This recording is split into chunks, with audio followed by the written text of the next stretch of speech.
Are live. All right, hi everyone. This is Brian, aka Texas Treasures, Clay, and I'm curious about that couch. You got to tell me about that couch or the whatever you're sitting on. That looks so comfy. Clay's Closet. We got special guests. You go by Nikki? Yes. Or, all right, Nikki, and your YouTube channel is NikPikThrift. Is that correct? Yes. NikPikThrift. So but it's NIK underscore PIK underscore thrift. Okay. So y'all check out her channel, subscribe, all that good stuff. And we have Triple D, Scott, Dumpster Diver Dad again, and we expect Kevin, the Thrifting Lounge, to be on later. Yep. We think he's at the beach, getting some relaxation. He is a beach. Clay, tell me about that couch, man. That I don't know, it looks so big and comfy. It's actually a headboard. Oh, okay. I'm sitting on my bed. This is actually, I guess, one of my first purchases. Like, I've lived in this apartment almost 2 years. So maybe like a year and a half ago, I went on Facebook Marketplace, and someone was selling it. And it's just real thin. They made it themselves. It's just a plywood. They got foam and the fabric and added the nail looking things, I don't know what it That's cost, nice. but like I just kind of wanted a big. It looks like when you go to like an Asian Chinese food restaurant, those big booths. Yeah, it does. I just wanted something so if I'm sitting here. Brian. Oh, and Brian, look at that. That's from that your Nike unit. The eye of that tiger picture, remember? All that artwork. The eye of the tiger. Yeah, I actually kept that one since it wasn't. It's pretty nice. Pretty nice. All right, and I guess we go ahead and start with you, Nikki. Thanks for joining us this week. I know you've been on a lot of our shows, and we appreciate it. And we just wanted to, to get a different perspective. So, do you want to tell us a little bit about your reselling journey and how you started? Sure. I'm a woman. I love to shop. I love to shop, of course. I'm a woman. So I downloaded the Poshmark app in order to shop. I shopped on there for probably a year before I decided to start reselling.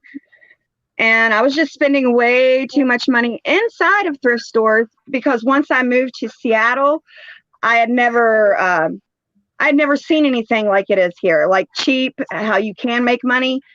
So I just spent entirely way too much money and for really nothing I can use. So I decided, the stuff that I was buying, the things that I bought was just as good. So why not just go ahead and make some money? So that's what I started doing. And I went balls to the wall from day one. Like I did. Like I enjoy it. Where do you move from? West Virginia. Oh, wow. Okay. That's a big move. Yeah, I'm almost 40. I have, my youngest, I have a 13-year-old son. He is 6'2", and he wears he's a big boy. My son's 12 and he's 6, so 6 foot. Yeah, I know.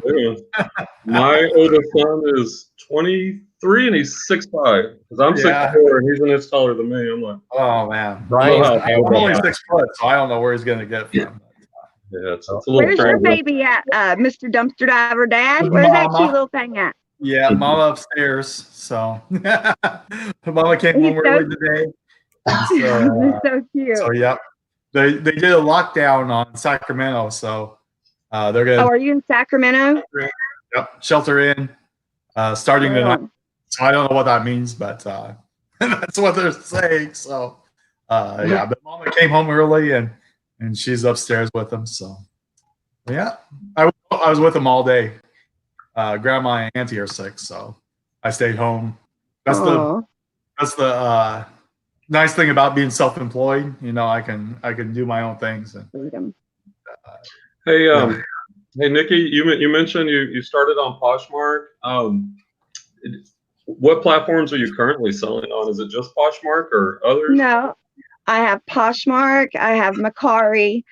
I have an eBay account, but I can't seem to get my PayPal to go through because my mom used my email to set up hers, and PayPal won't like let me use the email with my eBay address, and I don't know what to do. Like, so I've been hoarding these hard goods like that I found at really good deals, and I have a whole bedroom full of just almost hard line.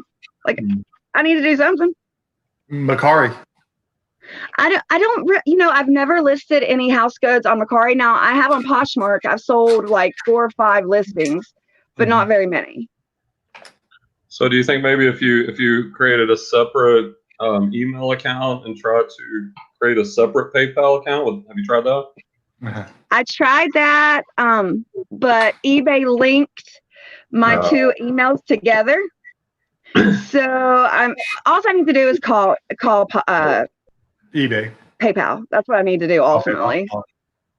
Yeah, give PayPal and or eBay a call, and they're pretty nice. When does PayPal being off eBay? When are they gonna sever ties? Right? I mean, they should have. I feel like they should have different options besides just PayPal. Yeah, well, they're moving out there.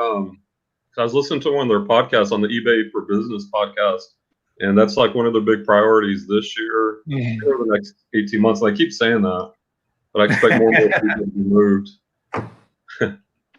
Move now, on to it. How long has everybody been reselling? I know Clay is pretty new, but what about you, Brian? About 2.5 years. Right on. A couple of years. And you, Scott? eBay for 2.5 years and Amazon for 1.5 years. So. And what about Kevin? 2005, 2004, long time. And what made everybody get into it? Like, I'm just curious what everybody's kind of story is. Good question. Mine for eBay is I was just looking for a little extra income. I just became a single dad. So I had 2 little ones at home, and they were 8 and 5 at the time. So I actually became a dad. I got custody of the 2 kids, but I needed a little extra income. I did have, I'm an independent contractor, which pays the mortgage or the rent and everything, but I just needed that little extra. And I had stuff around the house, so I started to sell that. And then I got into Amazon by watching YouTubers like Reezy, Daily Refinement, and all those guys. So Amazon just seems difficult. Like, it seems really difficult.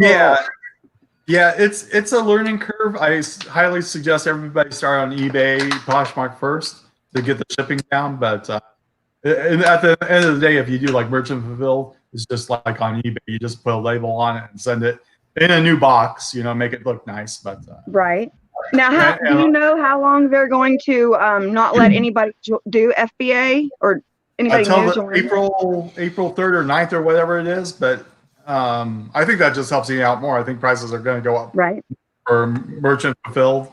And people are still buying. I still have stuff in there since I sent it in months ago. So I still have all that stuff in there. So I sold a Bible today for $129. Right on. I've been selling a whole bunch of coffee. So and I for Easter I sent in I sent in these bubble gum from the dollar store, and they're selling for Easter right now at Amazon. They're sending those all in. So it's everything. So are those Jesus approved? Yeah, those are Jesus approved. Okay. Yep. Says it on it. Jesus approved. Yep. Yeah, Jesus approved. Approved. Yeah. If Easter is allowed to continue this year, I don't know with the virus if they'll let it go. But Jesus might roll the rock back and just wait it out in the tomb. Exactly. I'm honestly not worried about it. I think ultimately it has to do a lot with, us not taking care of our planet. You got to realize there's places like it snowed here last week. From what people say, it does not snow in Washington this late in the year or this early, it's already stopped. And it was like a real miraculous thing that it had snowed here. And a lot of people were saying it's, my mind went blank. The global warming stuff. Yes, global warming. What are your guys' thoughts on that? I'm just curious. I don't think it's global warming, but because of Okay. I've seen like when I lived in Nevada, there was snow on Labor Day or Memorial Day, and so that was pretty late. So I've seen snow late, but I definitely think something's going on. I think I think it's man-made. So that's Thank you. It's definitely man-made. Yeah, so I think we're all suffering. But the people I feel for is the people that are going to lose their jobs. The people don't have are going to miss mortgage payments. The people that all these people that are going to suffer because of this. So it's scary times for sure. Right on. So you want to go back? Yeah, sure. Actually, I had an aquarium that I broke trying to assemble it, and I had all these random parts, and I'd had an eBay account for a while that I purchased on. I was like, let me try to sell some of these parts. And I sold a couple of filters. I'm like, oh, this is kind of nice. And then kind of like what I tend to do is I spiral down and research to the nth degree. And I started, I don't know how I came across this, but there are these championship rings, like the NFL championship rings, but kind of replica. They look like the real deals, but they're not. Right. And I started sourcing those overseas in China. And I was getting those for like $4 to $5 each and selling them for $50 a pop. And over a 6-month period, I went from no sales to December of 2016 at $18,000. Damn! Wow! Good job. Right on. Good I had job. it made. I thought I bought a car. I'm like, all right, I'm gonna be out of teaching here at the end of the school year. And that was right at the time of the elections. And I remember there was a certain somebody that supports our president that sent me a nasty email talking about I'm taking jobs away from Americans and how dare I sell these Chinese. I'm gonna report you to the NFL and eBay. I didn't really think that much about it, but the next day my account was shut down. And it's not like I ever said, hey, these are real championship rings. It said very clearly, these are gold-plated, cubic zirconia, fan edition, and I'd sold hundreds, if not over 1,000 at that point. And it just crushed me. Like I went from $18,000 a month in December, and I was reinvesting the money. So I had a massive stockpile of these rings. I mean, hundreds and hundreds. And so at that point, eBay was really the only game in town still. Some of these new platforms were starting to show up, but they weren't big yet. I think Bonanza was, that's what it was, Bonanza. So I was kind of depressed, and I left it alone for a few months. I came back that spring, and I started selling on Bonanza. And then you have Poshmark and Mercari and all these other apps came up. And I swear to you, every 3 months I was calling eBay, trying to be nice. And hey, I'm sorry, I didn't know. I'll never sell this again. And I was told no so many times. But if there's one thing that describes me, is persistent. And I kept after them. I kept after them. And this past August, they're like, oh yeah, we can restart your account. That's fine. And then you guys clicked. I talked to him about it for several months. I was so nervous that they were going to close it. But it's been, over 6 months. And of course, I don't sell any of those rings on there anymore. I primarily focus on shoes and hard goods on eBay and kind of building it up the slow way. My sales are nothing like they used to be, but they are sustainable, assuming we get through this crisis. And then I ventured into Poshmark, and I did use some of those same sourcing techniques with different products on Poshmark. And I sell a lot of wholesale items on Poshmark that are okay to resell. I know, I ordered something. I don't want to tell too many people, but yeah, there's good profit margin on those, and it's been stable. And I will say, well, we'll talk about sales in a little bit, but that's kind of how I got started and where I am now. What about you, Clay? So I've known Brian 12 and a half years. He was one of the first people I met. He was already at the middle school when I started teaching there. And one of my best friends, we had gone through alternative certification together, both got jobs there, and we're already good friends. And she was coaching volleyball and he was coaching. I don't know if you were coaching something that fall, but he was in the gym a lot. And so we just got to know him, and we knew that like he was someone we could go to about school, whatever, and that you could just trust him. So then we kind of were friends over the years. We'd see each other talk, but about, I guess, a year ago or maybe more, when we moved into this new wing, I'd see him every now and then going up the stairs, and we just start talking. And then last year in like January, I'd start seeing him more, and I'd start asking questions. And he could get the vibe that I was done teaching. Like, I love working with kids like he does, but we're just over. Right. Done it. Been there, done You're that. You're overworked and underpaid so much. Yes. I won't say it because I chose it, You are. I mean, I make okay money in Dallas, but I just kept asking him more and more, and he told me like the Super Bowl ring story and about the Poshmark. And I was like, what? And then I had some ideas for other businesses, but then my cousin, who he's met, she was like, yeah, let's find out about this. So we went to lunch with him one day, went garage sailing, like took off from school. And then I started hitting garage sales with him and sourcing for months. And that could take the whole podcast. And he kept bugging me. And it took finally over Thanksgiving break, I started listing and getting sales. So that's the persistent Brian. Yeah, he was sourcing. He was going every weekend with me garage selling and buying stuff. And I was teaching him and showing him and even giving him some good finds that I could have sold. Then I'd ask him, hey, if you listed that VCR, that thing's worth about $70. No. Okay. Yeah. No. And eventually it got to the point where I'm like, hey, man, you can't go sourcing with me unless you start listing because you're just, I don't know, you're a hoarder at this point. And then I finally broke. So I got into I watched you guys go to some garage sales together, seeing who got, it was teams. You guys were doing a challenge with somebody else. And I tell you what, I had y'all figured out. He was like Brian is like the wheeler and dealer, and you're like sweet talking him just to get Brian's foot in the door. Like, I seen the hustle. I've seen it. I've seen what was going on. See, that's funny you say that because that's not how we plan it all. It's just our two personalities. Listening to Pure Hustle podcast and the book they're reviewing, I'm an appeaser and I don't want confrontation. Right. I will give in. I don't have I have a pair of balls and they're like really small, so I get run over like my 12-year-old every day because I'm too nice. But it does work for he and I schmooze him. He does the business, and I thought it was cool. It worked out really well for you two. It really, really did. Yeah. Clay has never met anybody he meets is the best friend, and it's great. But I'm more of the, like he was talking about PHP Pure Hustle podcast, and they are a great channel, by the way. Anybody that hasn't checked them out, I'll have to check them out.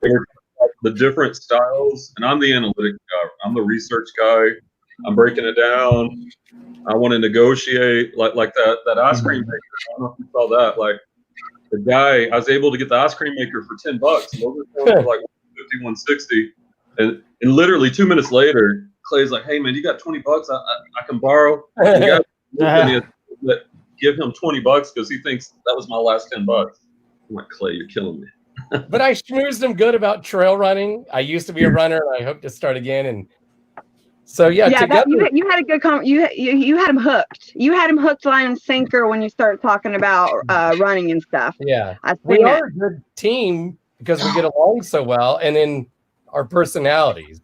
And he's helped me a lot, So, and we were looking for different things that day. I was trying not to buy, and like just find a couple of good things. Mm-hmm. Right. And it's more fun going with him. I could see that. I could see that. That would be fun. I could definitely see that. Like you guys, all of you guys, though. I haven't watched many of Brian's and him down here. I can't see your name. Scott. Scott. And then, I haven't watched. Yeah, Kevin and Scott. I haven't watched. I think I've watched maybe one or two. Videos of y'all's. Because y'all are on a different level than I am. Like I'm mainly, clothes, shoes, accessories. I don't know a lot about the hard lines. I do know what, I have Goodwill's whole book, like on what because here in Washington, I don't know about there, but here in Washington, Goodwill touches every item that comes into the store. They take what's good and they sell it online. Oh, It all goes to Tacoma, Washington. Yeah. And there's a YouTuber dude on here. I forget his name. And he's kind of local to me, probably about an hour south from me. And I've picked at that place before. And come to find out, I watched this video where the dude's actually picking in the back of Goodwill for Goodwill. And he does grab boxes or whatever they're called, goodie boxes. And see, I had to, that's why I had to stop. I wasn't hired for their online department, but that's what they ultimately put me up on. And I worked there for like 2 weeks and I felt weird about it. I didn't want any of my, because this is my true calling is reselling. I didn't want any of my reselling community to think that I was getting, because I wasn't. Like, I came across some really cool stuff, but I do have everything that they keep, like pictures of art, of the names of stoneware, every type of category that there is for reselling. I do have what Goodwill wants to keep, because it's the good stuff. I'm planning on doing a video on that soon. Yeah, you should. That sounds like a good one. So yeah. Hey, Kevin, we've heard everyone's story. Kevin's the OG of reselling. You want to tell Nikki yours? The OG. Hold on a second. I'm just writing. I'll just tell Scott. Yeah, I re-downloaded the eBay app because I couldn't get the notifications wasn't coming through. So I don't know what's going on with that. So I just re-downloaded it. That's what I was doing for the last couple seconds or minutes. Thank you everybody in the chat for coming out. I did post it in my group. Because we have a couple good dudes here, Texas Treasures and Clay's Closet, who Clay's fairly new, and Brian's great at selling on Poshmark. Man, he's amazing on Poshmark. He's better than I am. I can't sell a lick on Poshmark, and it's nice to see you guys actually come out and hardcore support us, because I know, like I said earlier, there's bigger channels on right now, but I guarantee you we can bring the content with any one of them better than them. So. Anyway, so what was the question again? Sorry. Your story. Your eBay story. My story? Oh no, I just my story. I started back in buying on eBay back in 2000. I was selling at a car dealership, and my first car dealership, and everybody was making fun of me because I didn't have the best clothes. So what I do is I started just going to not I didn't even know about thrift stores back then at all. So I just started going to New York, Manhattan, and going straight to the because I was making really good money, and I would go straight to the outlet stores there and just like Bloomingdale's and stuff. My first credit card was a Bloomingdale's card, and I would just buy a bunch of clothes, like nice clothes for to sell cars, and then that's how I started buying. When I started selling, it was I found a couple items, some old mugs back from like 1890s. One was a Lenox, which is super rare. They only made those mugs for 4 years back in the late 1800s. So I was one of the very few that had them, and I didn't know anything about eBay. So I put them up for auction. It started at 99 cents, went up to $250, sold one of them. Probably could have gotten $500 if I did buy it now, but I didn't know. It's my first sale. Yeah. And the second one was a I think it was Brooklyn Pottery or something like that, and that was a mug with a not a pit bull. What's the other one? Bulldog on the front of it, and I sold that one for about $225.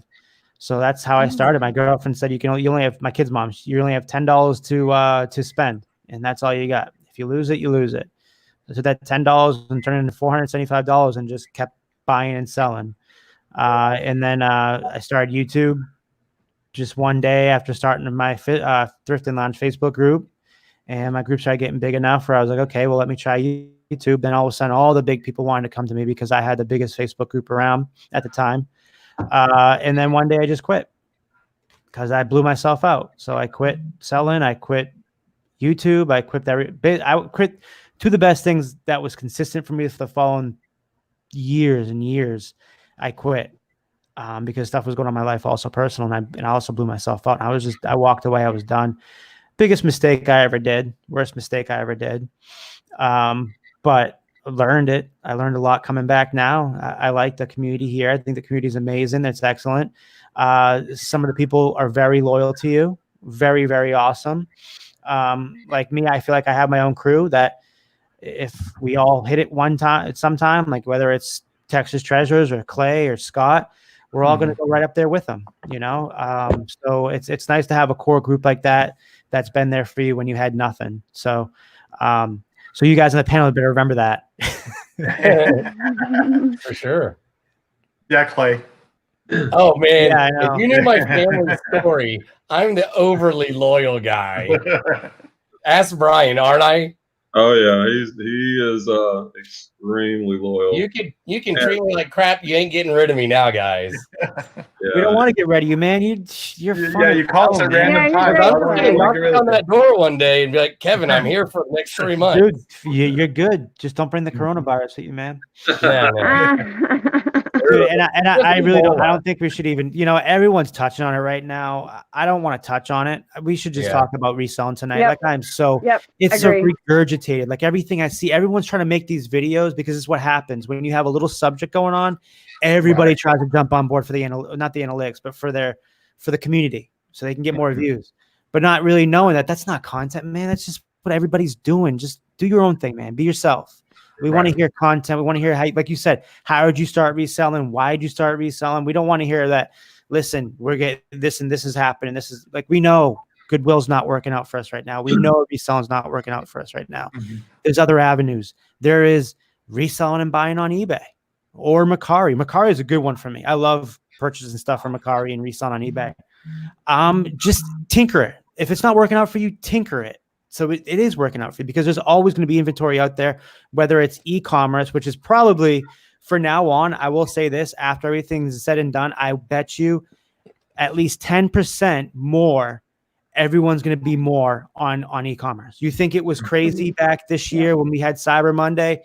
Think now after this, because what it is nobody wants to be around people right now. Everybody wants to be bringing stuff in here. So just think of it like that, which is, you know what?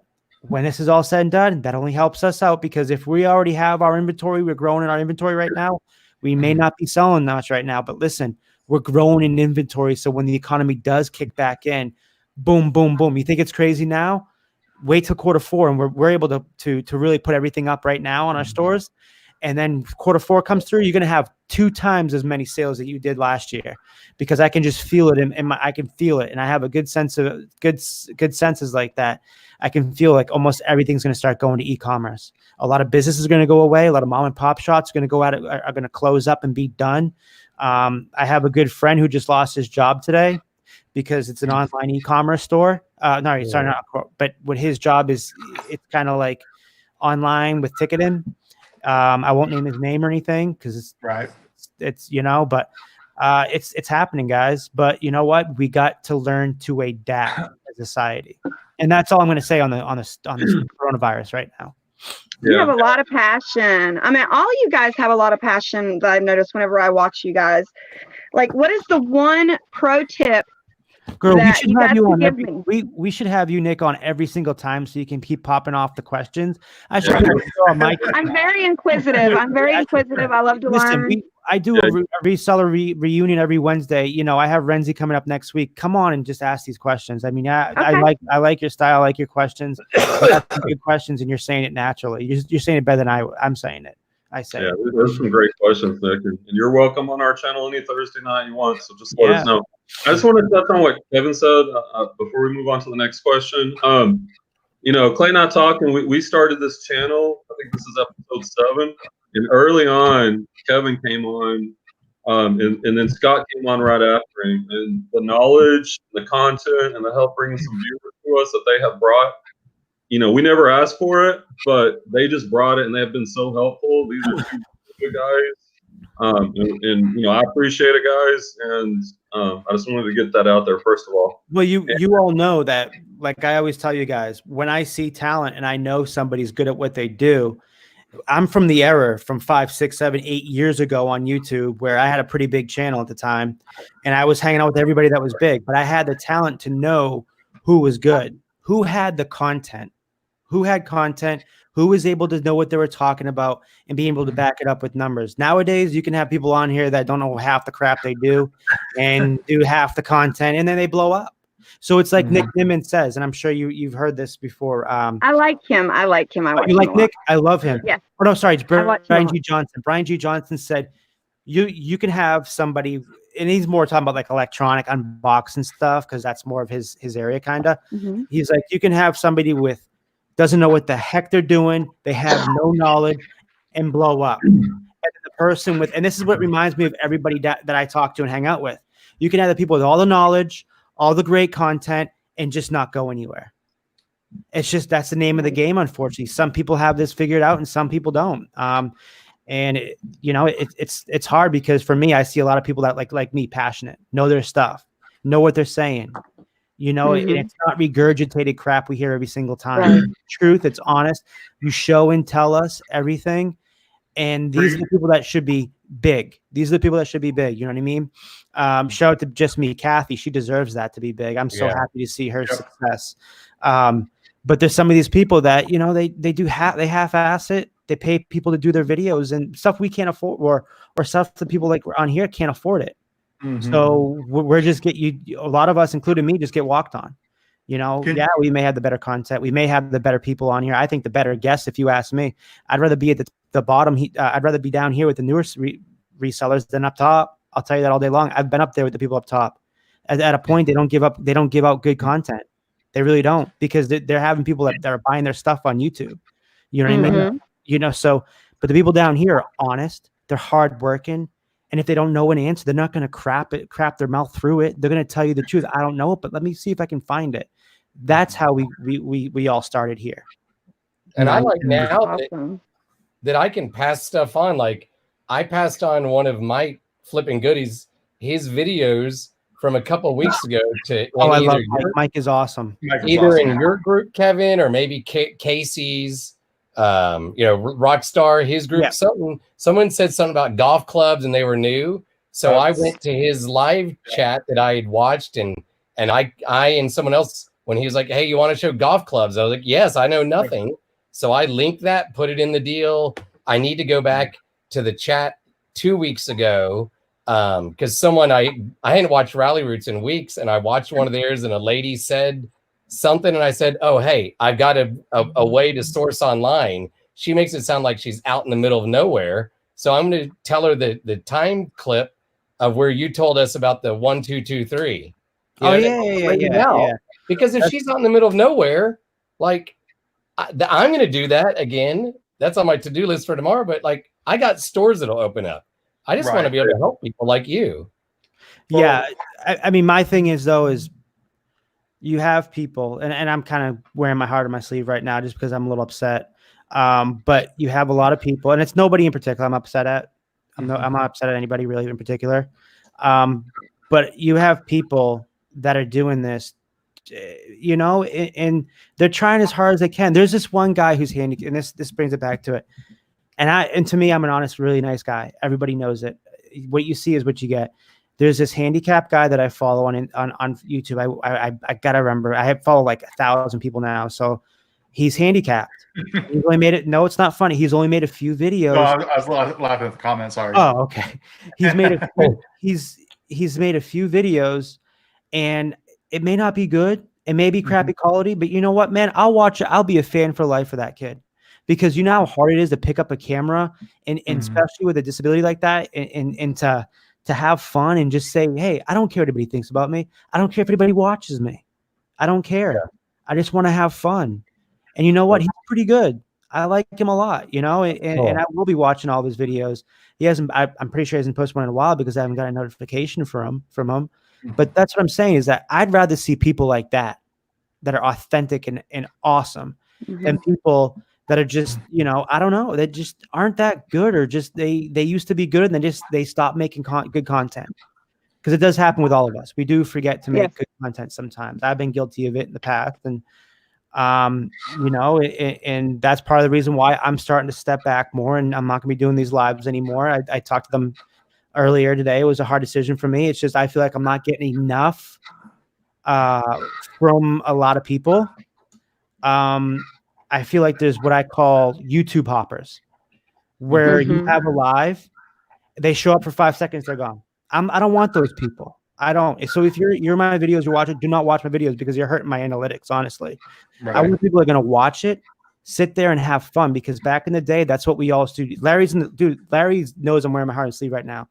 Larry is a dude that is the guy that this guy should have 1 million followers right now. He's been around for like 15 years, no joke. And he a few years ago finally decided to put a camera on and start making videos. And you know what? I try to watch. I may not be able to make all of them, but I try to watch his videos because he's an amazing guy, and he is always number one supported the community. He didn't support just me. He didn't just support Steve Rakin, Gilman's, all them. He supported everybody. The amount of hours that he's putting into videos, I guarantee you, outweighs of any videos, all our videos put together we've ever watched on YouTube.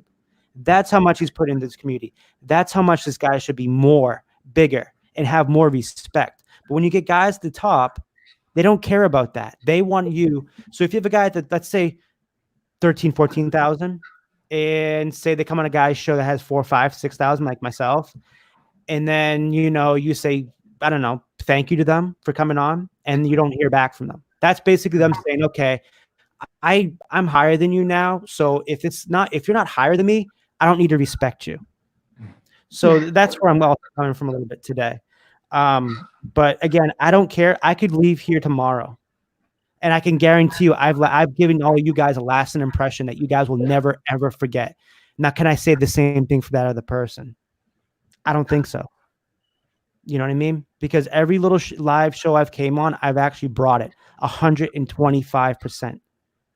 I may be a little outlandish, a little wacky. I'm on everybody's channel, but I also know my stuff. And if you listen to me and apply what I'm doing and what I'm trying to teach you, and not listen and not watch my video for 1, 2, 3 minutes before you hop onto a bigger channel, then you're not getting it. You're not. If you want to, and this goes to everybody in this chat. We may not have many people in this chat, but I hope there's people that actually go back and watch this, because what I'm doing right now is I'm laying the line. I'm not doing many lives anymore. I'm going back, and this is the reason why. I cannot keep going on when there is people out there that just pop into channels and pop right out like it's nothing. They move on to the next person who's popular, right? So that means to me, I'm not that important. And you know what? To these 4 people on here, or 3 people, I don't know you too well yet, Nick, and to Larry Lafferty, to Nurse Flipper, I damn well pretty sure I'm pretty important to them. And I'm pretty sure that if I left today, they wouldn't want me to go. There's a lot of people out there who wouldn't want me to go because I came back. I'm not going to go anywhere, but I'm not going to be doing a lot of these lives anymore. I told the guys, every now and then I'll come on here. I'm doing my own live every Wednesday. I'm going to be starting to do more of my backhand non-live videos, because I have a list that needs to be done, and I'm going to be doing more eBay. Now, is that what you want to do, or are you allowing people to make your path? Do you want to know what I want to do? Yeah, tell me. I want everybody to come watch me and my buddies that I hang out with every single week, but not just watch you for 5 minutes, for the whole time, because you're getting content out of it. Honestly. Some people, though, and I'm just going to tell you from a different perspective, okay? There's sometimes that I'll pop into the chat, and I have really shitty internet service. So there might be underlying, occurrences with some people, but just think about that one person that you do reach. Just that one person. You've impressed the hell out of me. Like, seriously. And I don't get impressed. All you guys have impressed me. That's why I'm here right now. I don't want to waste my time, and I don't want to waste y'all's time. I want to learn something and maybe, give my opinion. But you can't let these people in the community, you're already letting them take your smile. I mean, you're going to let them take your content making too, that you could provide something for somebody. I'm gonna lay low for a while, so I can show the people, like, listen, this is my content, dude. Like, you don't like you may not like me being on live, but you can see my content's for real. Honestly, because when you go from 40, 50,000, 60,000 views, like I did, to can't even break 1,000. I've had one video. Now you know where I'm at. It's like, dude, like, That's crazy. and I'm getting some pretty good. I had a lot of Josh on yesterday. That's awesome. I had a lot of Josh on yesterday. I couldn't even pull over 40. And I'm not mad at that. That's great. The previous ones were 20, 30. But you know what? I miss the people I hung out with. So if you guys don't want to sit back and forth and see how we're all doing from the old school days, like Larry here was on, he stood, dude stayed on the whole night. The whole night. That's why I love Larry. You know what I mean? Because he is very authentic and he is support everybody. Now, what if those big channels gave support back to you? Not just pop into your channel for 5 seconds to say one word. Right. That's why I quit watching the channels. That's why a lot of people do. Don't give to them. Don't give in to them. Yeah, well, I couldn't get them to respond back to any of my questions. You know, they thought they were better than me. Right. So you're not the only one. Dude, don't worry, because you know what it is. When someone does get that high up, like I told you, it goes up from when that person has 10, 12,000, and then I'm down here now. Whereas before I was way above everybody back in the day, but I quit, right? I understand that's my own fault. But when you start, and this is, you'll see this, and it's a recurring theme with those big dudes. They're not better than you. They're not even as good as you. They're not even as good as your movie making skills. And I guarantee you all these people in here are better than some of the top dogs. I can name a handful of them, the top dogs that all you guys are better of right now. Honestly. Seriously. Your ROI. I mean, freaking Nurse Flipper. The girl's amazing. She's doing better than I am. She's not even full time. You know what I mean? This girl, she goes out, she supports everybody. Same thing with Mike. Mike's in everybody's chat. That's what I do too. But the thing is that it's harder for you guys to get those guys on my channel. It's easier for me, a little bit easier. You know what I mean? But it shouldn't be like that, right? Because we all started somewhere. I used to literally handpick people I used to have come on my channel. Cindy, go look back at Cindy Sorley, man. She was amazing. Why did I have these people on? They may not have been big people back then, because I wanted to learn from them. So the 150, 200 people views I get at a time on my lives, I was propping them up, saying, hey, listen, that's my respect to you guys, because you guys gave me so much skill, especially Cindy Sorley, Danny Ackerman, you know, and all those people. They weren't as big as me, but you know what? I treated them bigger than I was, because that's how I looked at them. And that's how you should be. It's called respect. And when someone's been doing it for a long time and knows what he's talking about, you know what I mean? It shouldn't have to come to this crap, because I'm not the only one that feels this way. There's a couple I used to do it with, that his stuff's better than his. I learned from one dude. I will say this. I will not name his name, but I'm sure everybody in this chat knows what I'm talking about. He is the best of the best. You put anybody against him, he will outbeat anybody. He hangs out with big people. He doesn't have a big channel. His 2,000 a video. I learned almost everything I do when it comes to sport jackets and blazers. And if you don't know who I'm talking about, do your research. And it's not Steve Rakin. All right. Nope. But what I'm saying, I don't watch that Rakin. people like that. Not I love. No, don't get me wrong. I'm very loyal to Rakin. Rakin propped me up and made my channel what it was. But for me, that person has done so much and so much for this community, because if it wasn't for that one guy, guarantee, actually, I will say Craigslist Hunter, Cincinnati Picker, and Lonnie. If it wasn't for him, they would be nothing. And if you want to know, do your research. There's a Cincinnati hangout coming soon. He's one of them. And it's not Lonnie, it's not Cincinnati Picker, and it's not Craigslist Hunter. You'll quickly figure out who that person I'm talking about. The dude's the GOAT. He is the GOAT. When you have a Mount Rushmore of resellers, man, I was listening to Pure Hustle podcast. I love them. Their channel a few weeks back, they were talking about like the Rushmore of resellers. You want to know about the Rushmore of resellers? This dude's on top of it. Ronnie Hart from Hart's Picker. That dude is the GOAT, the greatest of all time. Rally Roots, I love Rally Roots to death, but this guy would put them to shame. He puts me to shame. The guy averages like $90 a sale. It's crazy. Ronnie Hart, Hart's Pickers. You guys, if you don't know who he is, Kelly said, she goes, Ronnie, I bet. Hell yeah, Kelly. Hell yeah. That dude, man. Like, you guys don't know who he is. You guys need to watch him, because I guarantee you he's watching all your stuff. I had a conversation a few days ago. He watches everybody's stuff. He just doesn't comment. He's like me. We lurk. And when we see someone we like, we tend to say something. I just used to go in and mine those nuggets, right? Because if you go to multiple channels, everybody has a unique perspective. Everybody has a niche. Everybody knows something, or most people do. So if you just watch them for a while, if you can pick up one piece of information that can make you money ongoing, man, you can't beat that. And then you start stacking those together, and before you know it, you're killing it. Right. Of course. I mean, but the thing is you can put him in anything. And one thing I did love about Ronnie, if you go back, then Kelly, you probably know who I am because I was on those shows on the meet and greets every week with the Gilmans, me, Ronnie, Golden Finger Picker, all of us. And that's sad to see. I wish Golden Finger Picker would come back. We've all been trying to reach out to him. He's at this point, he's enjoying his family, and I understand.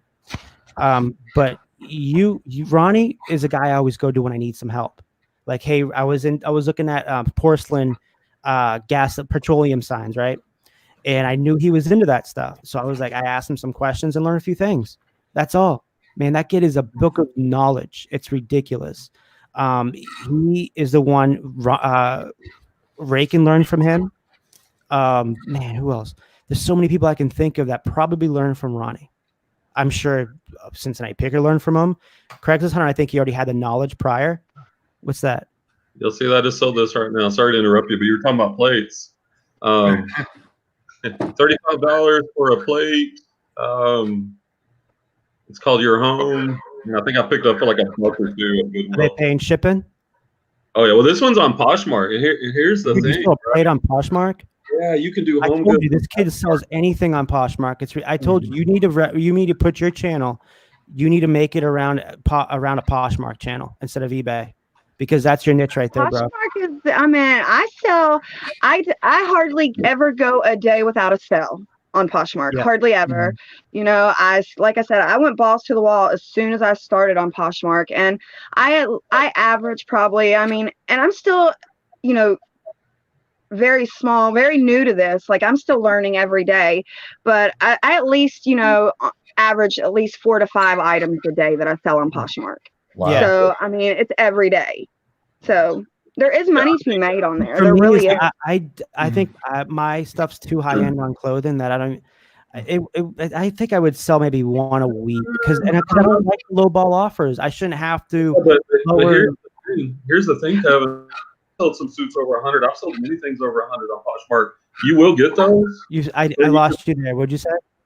You will get those, but you will also. I've had many sales over $100 on Poshmark. You will get the low offers, but just decline them or counter them. If they give me a really low offer, I counter like $1 less, and it doesn't take that long. But there are serious buyers out there, and this is my belief. I believe eBay screwed up years ago when they kept. Oh yeah, they did. Difficult, and they let all these other platforms come in and eat up, share, and eat up there, and now they're copying off of Poshmark. Dude,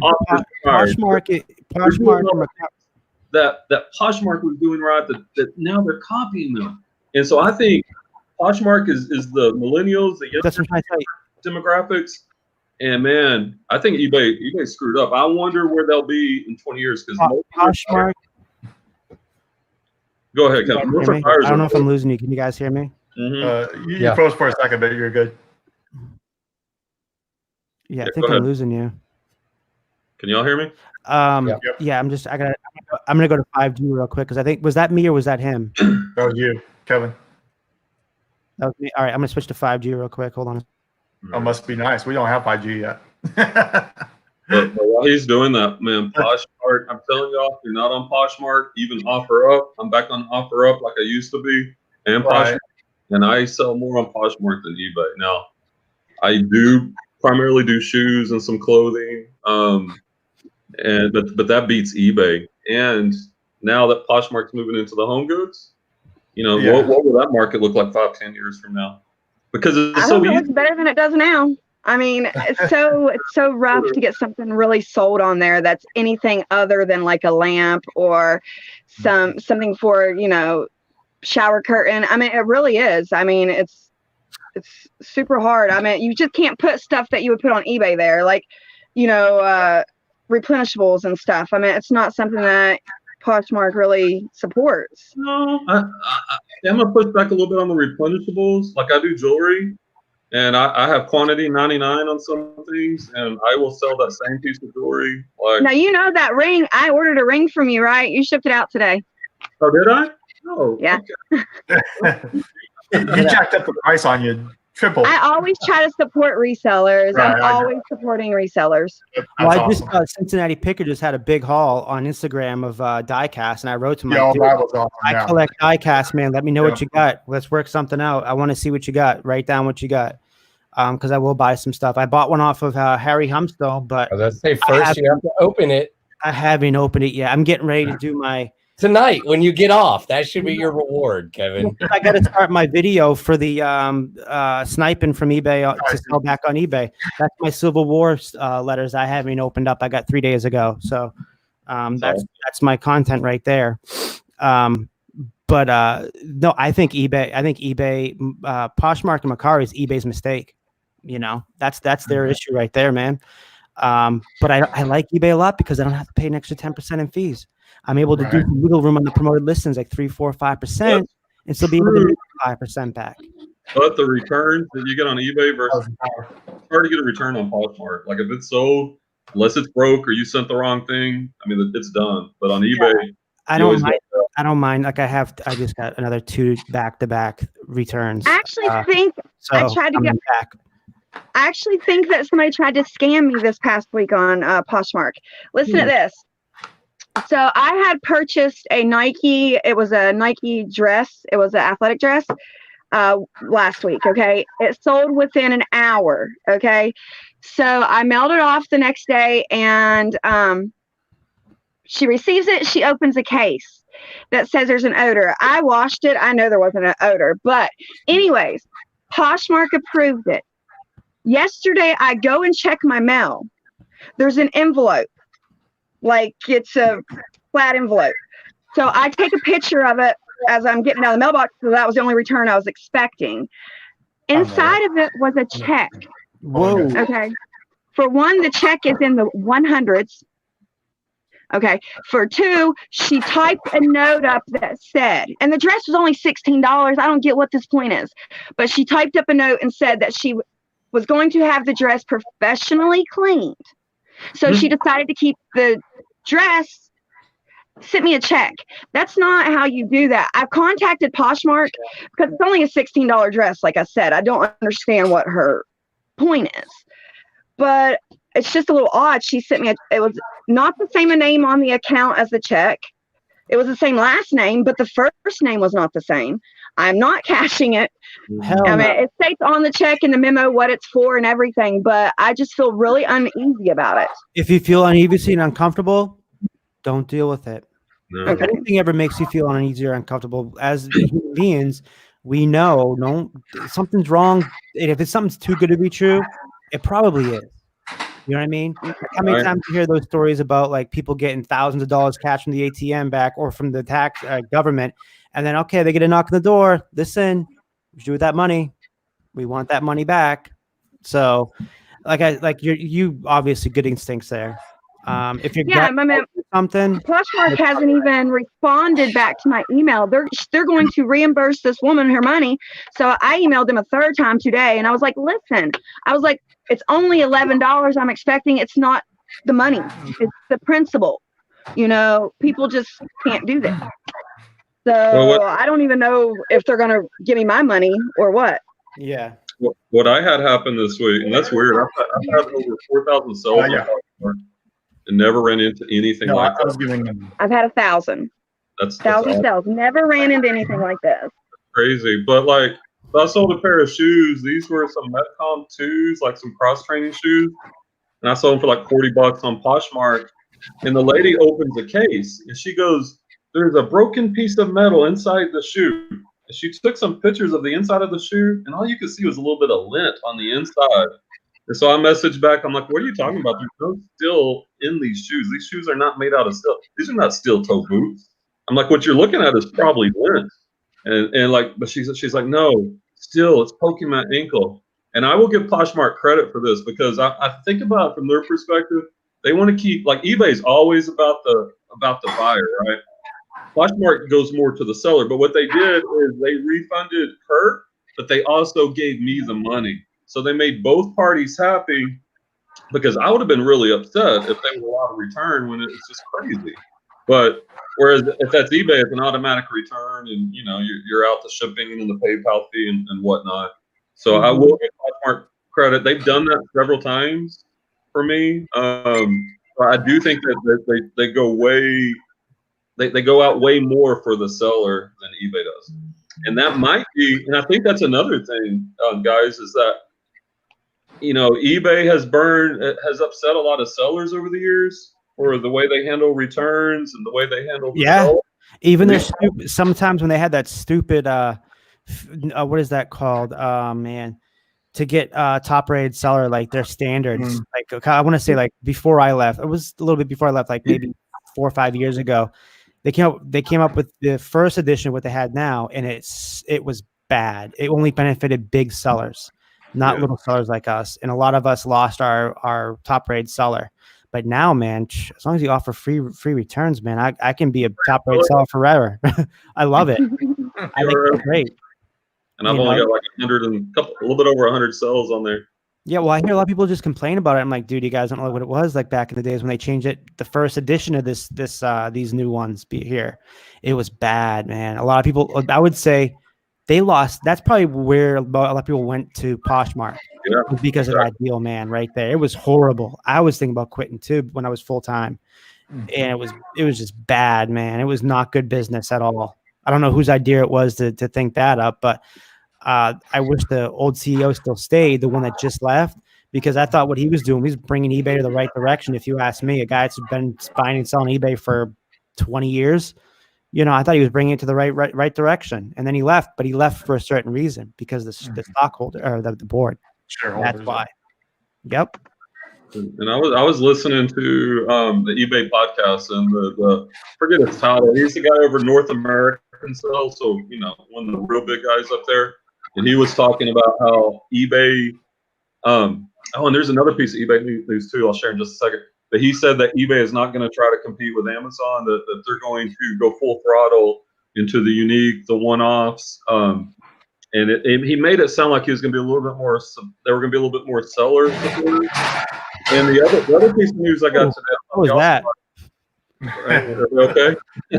Yep. You live? Yeah, still live, yep. That because was that your wife or your girlfriend throwing stuff at your head trying to I had the duck. Yeah. The old, what was it, George W. Bush? Remember when he somebody in the media tried throwing at him, he goes like this? Yeah. That was good. That was a good move. But anyway, Hey Buffalo. Hey Glass City. Yep.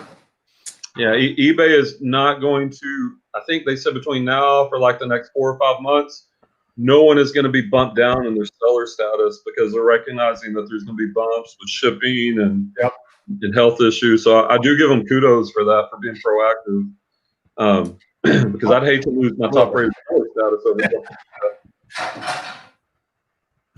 But I wanted to bring up one point is now that we're living in these times, this is going to separate the good eBay sellers from the bad eBay sellers.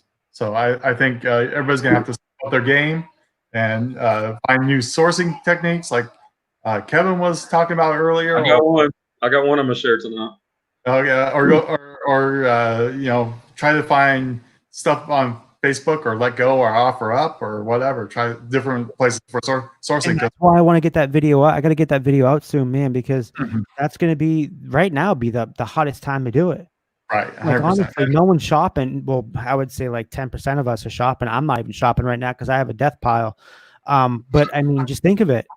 What wouldn't you go buy all of a sudden? Whoa, wait, is this? How to buy on, how to snipe on eBay and resell on eBay? What does this mean? Whoa. And then you're going to get, as usual, the bandwagoners to try to make the same video and copy you. It's not the first time somebody's been copying me. I've been getting copied for the last 8 years. So, I should make my video with little knowledge I have, and at the end just say, "Watch out for this crappy guy, Kevin. He's going to copy me." Yeah, he's going to copy me right now. He's not going to put the video out. Put it out just before you do, and then your channel blows up. That would be in the title. It'll say, "Watch out for Thrifting Lounge." I'm fine with that. I'd rather see you blow up than anybody else, man, or any of you guys here blowing up besides. Well, it's also who's willing to just keep doing it. You know, Right. I've got a better one. Y'all want to see? Here, let me show y'all. Show us, And Brian. Show us. let me show you. Don't tell. Show and tell by Brian. All right, here we go. Please, Mr. Vent. So, your thrift stores are closing down, but you know where you can source and you don't have to be around anyone? Storage units. I've been looking. They're online. Oh, I've been looking at those too. So look at this. You know what you should look at? StorageTreasures.com. Type in your zip code. Put your, however far, let's say 100 miles, and then just start looking. Like, let's take a look. Let's see if there's anything we'd buy here. So see, Kevin, what he's going to do, he's going to show us. Then I'm going to go in and buy a unit. He's right. I'm going to go right now and buy it. Like I did with that. You got a bunch of mystery boxes, and you don't know. Like, I bought a unit. My last unit, I call it the Nike unit, had hundreds. It was insane. Of brand new. I would buy that. Dead stock. And this is what's the price on that? This one's at $240. Okay. Oh no, I wouldn't buy that. I wouldn't buy that. Not for $240. I wouldn't buy that. And the truth is, like, I'll look through before I buy one. I'll probably look through 100 of these. But you're doing it from your home, right? And there's search words you can type in. But you can do it from your house. And if you're a clothes reseller, oh my gosh, you can get so many clothes. It's ridiculous. I just bid on one the other day, and I don't know how I ran across this Storage Treasures, but this is the exact one I looked at, and it took me to like a U-Haul one. But it had some, they were like $10 and $20 bids on them, and there was only 3 days left. But I'm sure they went up, but it was pretty nice stuff. Yeah, and I do wonder if these will, as there's fewer places to source, if more people will come on board with these and kind of drive up the prices. I hope not. Like, what is this glass right here? Like, I saw this one. That's one of those blend glasses. There's like green and yellow ones. I have the yellow ones. Like, what does that go for? I think you're right, Mike. Yeah, so you could just from your house you could just sit and look, and like I saw one I probably should have bought. It had Nike Jordans in it. It had about 10-15 pairs of Nikes and Adidas. Wow. And it had bags of clothing, and like my Nike unit had bags of Nikes and Adidas, and all those worth $15-20 a pop. Look at this one. This one's just packed with stuff. Now the looks like a long household. I don't know if I'd want that one. Yeah, and Clay knows this. The downside of this is it's more physical. You clean all that mess out. But if you pick the right one, man, you could be set. Like what do we spend? $100 on that Nike unit, Clay, and we split it together. Well, no, that was all you. Oh, was that with me? Yeah, but the unit before, Brian and I bought one before that, right at the beginning of Christmas break, $55 each, total fees. And I'm now starting to go through all the clothes that I have listed on Sellhound and get them up on eBay and then Posh. But we'll probably make at least $1,000 to like $1,700 or something. Way more than $1,000. Mm-hmm. And we dumped all the furniture at my apartment complex. There's like 4 dumpsters. We filled one of them and some outside, and eventually it all disappeared. And I felt bad, but I'm like, what do we do with all this furniture? Cool. Nice. Like, let's just take it to my place. So if you're gonna go buy, before you do anything, if you're gonna buy lockers, who you buy? You ask the best, and the best person I know is Devil Dog Treasures. That guy is absolutely better than anybody else. I wouldn't want that one there. Nope. He is amazing. He'll tell you the certain things he looks for. Like if you see a storage unit and they have like what is that called? Tarps down underneath all the storage, underneath everything. It's usually going to be a good unit. Another thing is what it was that he said that if you see like those, how when you move things, like you ship it, like different, like in the back, like if you're moving, you put like pads down, like or blankets down. If you start, they take care of it. Yeah, exactly. That's what Wade says, and Brian talked to that. Yeah, those you always learn from the best of them, man, and because always watch the best of them too. I actually took Wade Venture's storage unit course. I paid for it. Man, it was loaded with content, and I learned so much so much from that I mean, it more than paid for the 100 and I forget what I paid, 149. Like the first unit I bought made me over $1,000. So why are you doing that, Brian? I haven't quit. I just kind of wanted to get back to shoes because I love cherry picking shoes. But like I told Clay, like I'm not done with it. And now that I can't do cherry picking shoes, I'll probably get back into it. And you know, and you can sell like big items on Facebook Marketplace on OfferUp. And you know, you just scroll through here until you find one that pops your, you know, that intrigues you. And a lot of these are safe and put it on YouTube. That's why everybody likes to see those safes. Yeah, I have a couple. The videos weren't very good back then, to be honest. But all right, I'm gonna get out of here, get out of that one. But they weren't very good at the time. But I think I can make a better video now. Here, I'll perfect for that. Can I show you what actually Richard from Double Dog Treasures sent me today? Sure. And I just realized, I'm like, oh man, I almost forgot about that. So he does auctions himself too. Like, so like he buys all these lockers up and whatever he doesn't want or whatever, he'll do everything at 90 or like he'll do auction lots. And so he sent me this. This is actually going to be his auction in 10 days. And I guarantee you, if you look in the stuff, there's going to be a lot of goodies that are probably definitely under the range that you think that they would be for. And by the way, I learned about shout out to Buffalo Picker and Glassy Picker. That's how I learned about Double Dog Treasures, because he was on the same hangout with me, the same live as the Buffalo Pickers channel a few weeks ago. And we stayed up for about 3 or 4 hours after that, man. And I was taking everything in he was saying. This guy, that's a guy who I'll probably try to get here to get on for you guys, since he doesn't have baseball season right now, so this is canceled. So I mean, this guy, you would learn so much from. All right, let's see. Did I screen share that yet or no? No, not yet. Here we go. Okay, let me know when you're ready. Yeah, whenever you're ready. Here we go. So this is his online auction, Double Dog Treasure Hunters. And then his next one's going to be at the warehouse auction Friday. Lots will start Friday. Oh, so it's tomorrow. So tomorrow to Saturday that these are open till. Lots will start closing at 5 p.m. and it's an auction. And then he ships everything too. He can ship. Just got to look at how much the shipping is. Lot closes every 20 seconds with a soft close on all lots. Auction features modern and country style furniture, including name brand furnishes, log cabin style furniture, mummy esophagus, full size Indian statue, 6-foot snake statue, full size taxidermy, non-native full size mounts and shoulder mounts, collectibles, home decor, sports cars, games to include pearls. Oh my God, I almost said, my bad. Pearls, rubies, vintage metal toy trucks, and so much more. So now we can actually see what the stuff he's offering. This is the stuff he's going to be offering. There's no price on this yet because it's going to be bidden. Bidding starts in 14 hours for these. There's some nice stuff on here. You can click on here. I'll give you a little bit. Some pictures. Oh, wow. Yeah, so this is highbid.com, and then you can search for, I'll put the link in the chat real quick. Hold on, so you guys can actually look too.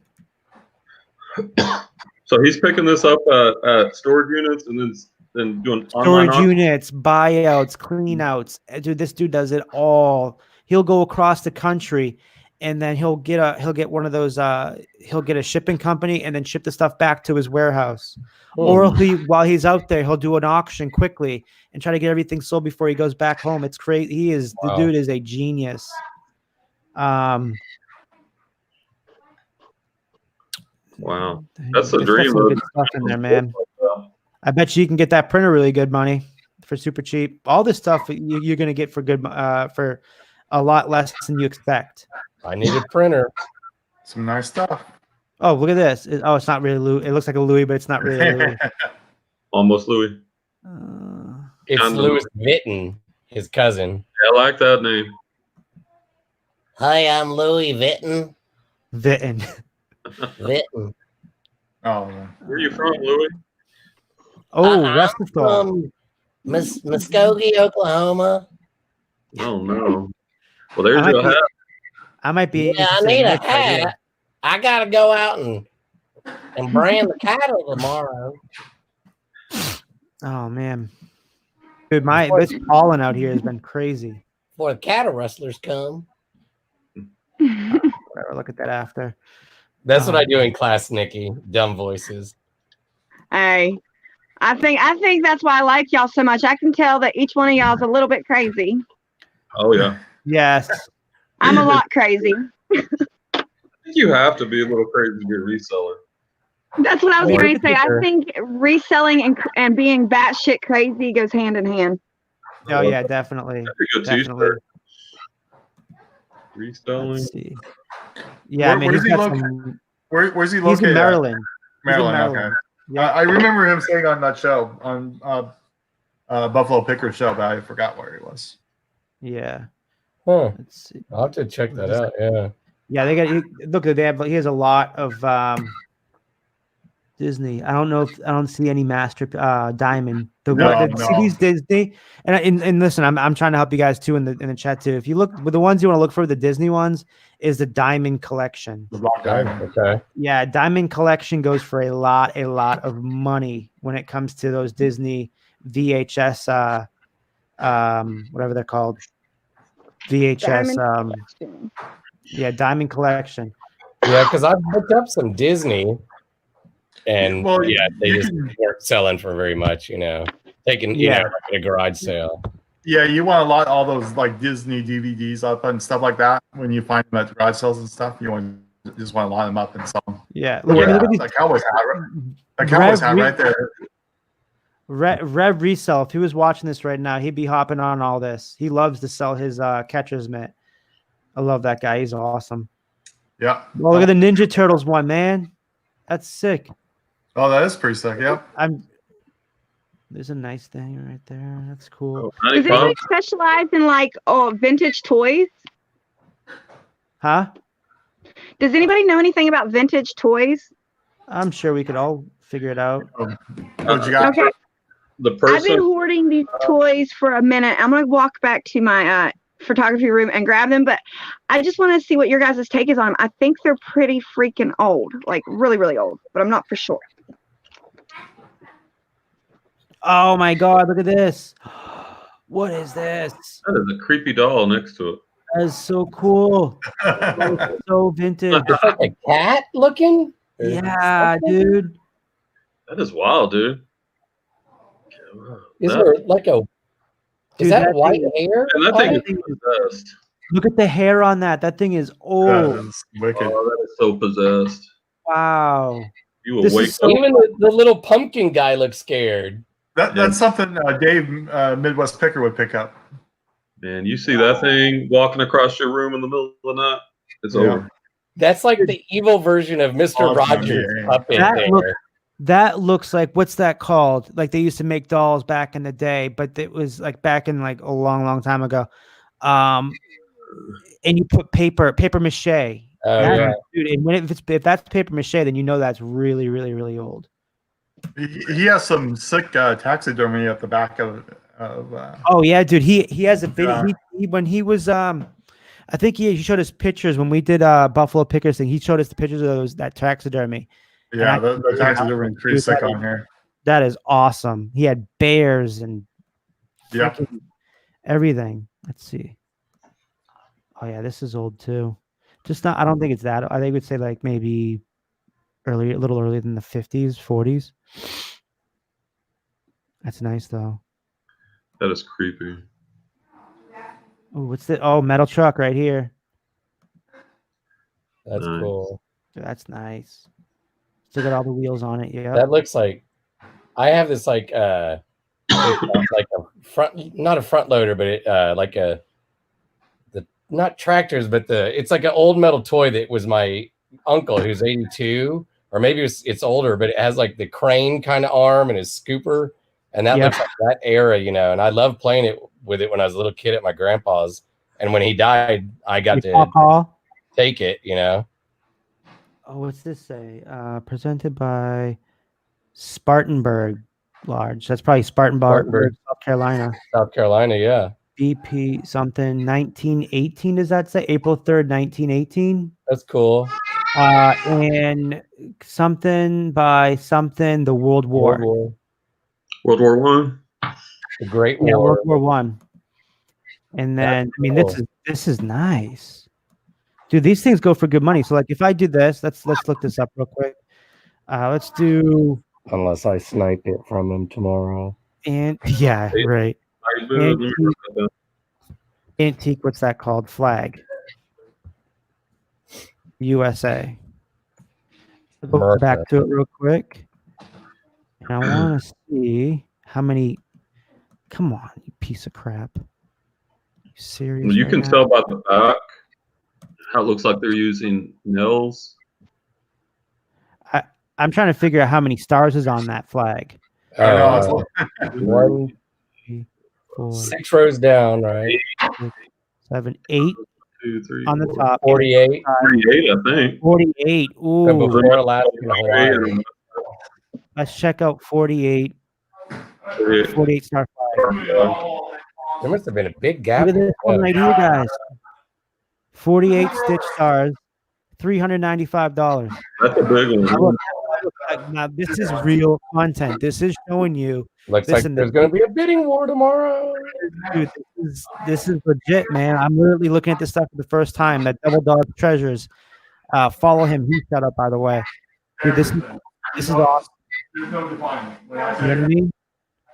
Yeah, that is cool. I'll be looking at like something for like that. This is a smaller flag. That one also has a story. So that has a little story as we saw. Oh, he's got all these taxidermy heads and things too. That's what I'm saying, dude. Like this is look what we're doing now. Those are creepy. Like a water buffalo head. Dude, look at how much. Look at how much. Whatever it's called. Content this is right now. This is for you guys in the chat. If anybody's still in the chat, I mean, this is you're learning right now, and then you're also seeing how we are trying to look outside the box. If we can't go out, listen. If we can't go out to Goodwill, we're gonna bring this stuff to us. Oh, look at these vintage, these old antique. Oh, these are from the 1800s. That's cool, dude. Yeah. That is. These. Look at how creepy that looks, man. Oh. That picture alone would go for some good money. Why are you making fun of my great-grandpappy? My great-grandpappy. He taught all of us how to make the moonshine. And Nikki, if you're looking for somebody that kind of specializes in that kind of stuff, check out the Auction Professor if you haven't checked him out before. Okay, I'm gonna write him down. The Auction Professor. Yes. We got a bunch of basketball cards here, man. Who knows? You may find some Kobe's in here. Let's see. These are basketball ones right here. You just got to know the error. You just got to know the error. You start looking at these. He has like, a I know stand-up video game for sale tomorrow. Damn, dude! Look at all these DVDs. Who says you can't find DVDs? Look at these things, man. Everywhere. All the DVDs. Man, I bet you Cincinnati Picker would be having a heart attack right now. Blu-rays. Now, how would you guys lot up DVDs? If they're Blu-rays, I'd probably sell them single. But DVDs, I don't know. Yeah, you could also run them through. There's an app called Declutter. Like they'll buy all your DVDs, but run them through there, and if they pop for more than $1, right, your home, because they're worth obviously way more than $1. They're only going to give you pennies on the dollar for most things, so you can use that app to kind of see what might be worth looking up on your own, and then just maybe lot the cheaper items together. Maybe theme them out. Back to VHS players. How do you know which VHS players are worth anything? Oh, I love it. Well, the thing about electronics is on the back, sometimes the front will have a model number. Yeah, the model number. Normally, forehead, if you have VCR that records to DVD, you're worth more money. that has the remote. That's good. I just got a couple on garage selling, and you can get like I paid. The guy talked me down for $5 for 2 of them. You know, and the 2 I need to list them here. I'll probably list them tomorrow. They're worth 100 to 150 total. Because I have a few that I've picked up. I just haven't done anything with them. Yeah, just search that model number. It's usually on the back, like Sony, whatever it is, and look at the solds on eBay. Of course, test it, make sure it's working. And a lot of those will go 50, 60 bucks. If they're better branded. And then they go for 90 if you have the remote on Amazon. Yeah. He goes bragging. Now, dumpster diver dad, like, do you do a lot of dumpster diving? I do, yes. I love dumpster diving. Yeah, I got Kevin into it. I'm trying to get Brian into it. I just love dumpster diving. It's so much fun, and it's like a mystery. Whatever, when you open up that dumpster, you never know what you're gonna find. So I know the cops came and got me out of a dumpster at Alta about 6 months ago, and he was like, take everything that you have with you. You're in a dumpster looking for makeup. He's like, what are you gonna do, resell it? I was like, and I don't resell makeup. I'm a makeup hoarder. Like, I love makeup. And I was like, no, I'm gonna wear it. And he was like, well, you can keep it all then. I was like, wow. Yeah, dumpster diving's fun. I found so much stuff in dumpster diving. All Burlington, Staples, Bye Bye Baby, all that stuff. I just sold on Facebook Marketplace a little Minnie Mouse walker. I sold it for $25. It was free out of the dumpster. So wow, and the guy I got lucky. Said they loved it. The daughter loved it. So I got lucky, and I hit up there was a store closing. It was a Shopko, and they had everything out back just in pallets, and I could see from the interstate that there was people digging around back there. I went back there, and I was there for 6 hours. I had my Dodge completely full from the floor to the ceiling, full of brand new gift bags, brand new tissue paper. Like, I had over $15,000 in retail of just tissue, and I still have it. Tissue paper, bags, cards, any type of card you could want, streamers, everything. Like, it's crazy. That is crazy. That's awesome.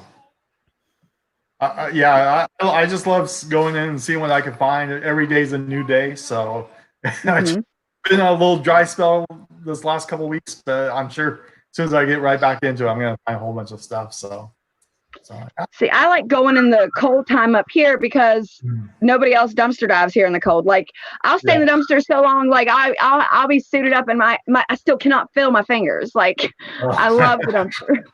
Larry, good night, Larry. Thanks for Hi, Larry. Good night, Larry. But yeah, dumpster diving is so much fun. I find so much cool stuff. Yeah, dude, I'm finding a bunch of stuff that I'm liking. There's one thing on his auction that I looked up on eBay that I'm gonna, if I can, remember to. You're gonna snipe something again? What was it? We're gonna call you sniper. Oh, I'm not saying what it is. Come on, good content, Clay. Hey, I got to try to get something cheap and then flip it. It sold on eBay. This one thing sold for like $139.99 yesterday. So I don't know what the auction's going to start at, but I bet with what's going on right now, this thing will sell quickly, probably. Oh, and I bet you a lot of this stuff ain't even gonna. A lot of this stuff will go probably a lot cheaper than it did. Yeah. I just got to remember to be on. Mike's right. Sony sells better with the HDMI card, the outlet. Daniel. That. Those always sell for the VHS DVD combos. Yeah, this is a good point. Flipping goodies loaded up on baseball equipment. Yeah, since they're canceling everything, I usually sell tons of bats and baseball and sports gear. Yeah, it's probably not the season for it, unfortunately. Right, with baseball season shutting down, and there's a baseball season for months. So I did sell a bat a couple of weeks ago before they shut everything down. Oh, yeah, I was getting ready to list a whole bunch of bats, but 3 or 4 of them I got a list. there's so many opportunities right now. You just got to know what you're doing. Yeah, just think outside of the box. Exactly. Well, that's what I just showed you guys too. Yeah, high bid. You could flip from Mercari to eBay. You could flip eBay to Amazon or Amazon to eBay. You can do all that stuff. eBay to eBay. That thing that I bought off of the 1223 is just going to go back on eBay. But you could do that same thing and do that to Amazon. Sell it. You could give stuff, brand new stuff off eBay and flip it on Amazon. There's an app for that. And one day I'll have to show you guys that app. So have you started? I know you have Scott, the channel, the kind of where you're going to show people. With everything going on, I'm going to fire that up this week. So fire it up. Let me know because I'll watch and learn for sure. Yep, it'll be the basics and the start, but it'll get really good content. Yeah, I appreciate it because I got time. Yeah, you do have time. Even though like we have to teach next week, and I did while we were watching. I was like, oh, I guess I'll check email. So for a second, I look at Ryan. I know. Yeah. Hey, I'm not doing it again, but I'm like, okay, some teachers are going to go overboard, but I've been reading all these things from other teachers I know from running group and people who are more expert, like going, don't bombard these kids. Like middle schoolers at the most should have 2 hours of work because with all the stress they're under and the students, even in rich families, but especially ours where income in our kids' parents might be down to like, so I'm like short and sweet lessons. And this is the time for me to learn, Right. So, but yeah, about reselling. That's the thing I'm gonna do. Bring them on bring them on some reselling. That's awesome. I have some because I get a notification while they're working. I check it out, and I'm real with the kids, and some of them are young entrepreneurs, and they'll ask me. And a lot of these kids, they're into the shoe game, and they're doing it locally, peer to peer. And so I tell them about what I'm doing, and good. I see some of these kids that'll be coming up that'll be future resellers, and that's valuable. They may not remember, the Battle of Gonzales. Sorry, Clay, but they can learn. They can learn how to make money from take little and turn it into much. But you got to also think that all those kids are staying at home right now. You could take video games. They want video games right now. They want media right now. Those DVDs that they want all this stuff now because there's nothing to do at home. So yeah. If you go to garage sales, ask them for Xbox, Nintendo, PlayStation. Ask them for all that stuff. Game Boys, all that stuff, because that's selling hot for you on eBay right now too. So I've seen and Amazon. I'm seeing an increase on my sales on my video games on Amazon too. So which video games are selling the best? I mean, it might not be for the highest, but the highest returning rate. And the older, well, obviously, if you can find the older or GameCube games, those are hot because everybody wants those GameCube games. And then the Game Boys, you can find like Zelda and Pokemon and stuff like that. Those are hot. You want to look for all that. So Pokemon Red. The other day or last month, it's just been sitting around. I don't know what to do with them. They're like 3 Game Boy games. Yeah. You could line them up, or you could sell them, or you can do what? Yeah. Well, it depends on which games there are, but you definitely probably have some money. Well, I look everything up. I do. I comp everything on eBay, Poshmark, and Mercari to see which one I should push it on the most. But I still tend to have a hard time with hard lines. Thinking, I know there's a lot of money in hard lines, but I just can't imagine that something could sell for that much. That you pay. You get what I'm saying? Yeah. Which games do you have? I don't know. I cleaned my whole house. I put stuff up so I could remember where I put it, and I forgot where I put it. Yeah. Always interested in all that stuff. So. Well, I found a PlayStation 4 at the bins not too long ago. It just didn't have a remote, but it works. I find stuff like that all the time. our bins are now shut down, but yeah, I find $100 books at the bins. So That's what I'd like to get into is the books. I've heard that there's a lot of money in it. Yeah, hit me up and I'll show you. I sold a $128 Bible today that I got estate sale for $5. So crazy! Wow. Yep. I put that. Join Kevin's Thrifting group, Lounge. Thrifting Lounge on Facebook, and I put it on there. So yeah. Okay. All right, guys. I'm gonna go eat dinner. Yeah, I'm gonna get going too. She's gonna want to watch movie with me. I'm gonna get going too, y'all. Thank you guys for having us on. Sure. Yeah, thank you guys. Yes, thank you guys very much. I appreciate all four of you. You guys are very great, knowledgeable. You know what the crap you're talking about. And I look forward to learning from you all four of you. Thank you so much. Appreciate it. Appreciate coming. Thank you. Everyone, Thank you. on. Let me know. Definitely. Bye, guys. Bye. All right, guys. I'll see you guys later too. Thanks for having me. Okay, yeah, I'll message you tomorrow, man. Definitely, man. I'll be around. Yeah, I know. Okay. All right, later, guys. See you, man. Well, have people on or what? There's a few. We got a handful, 6. I just felt like, 3/5 of the team just left. I know it's weird when they all three like, and now we're like large screen. Yeah. Hey, we get more screen size. Mike, yeah, Mike, are you at your storage unit? That's some good content, man. Hey, I'm gonna put the code out there. Anybody that wants to jump on, we'll just go free. How do you say Kelly? I don't know. At Glass City or Buffalo? Are y'all still out there? Just feel free. If not, Kelly. I don't know if Soldier Up, if Tim. There's the link. The names here. See. Oh, there goes the note. Trying to let names. Nerd Cat. I don't know. Cat. Tim. Brandon. And then I wrote down like one Calvin. I can't think what Calvin's channel is, but I know Calvin's his real name. I don't. It's hard for me to even try to keep up with. And it's mostly the main people that we see, that I've seen on Kevin's or interacted with on these other channels that we watch a lot.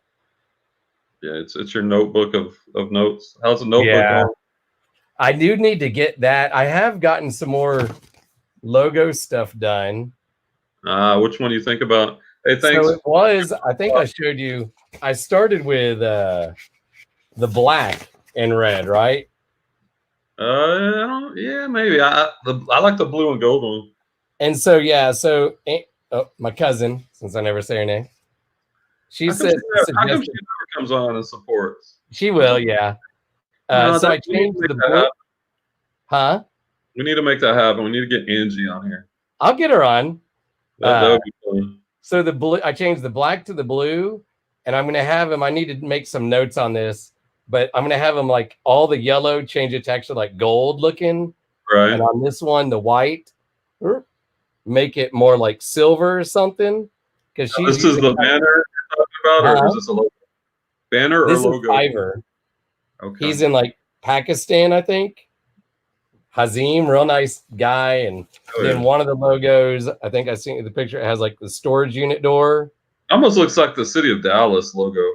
Yeah, it does. So, but the one that's better is that I'm going to have him move between the two words.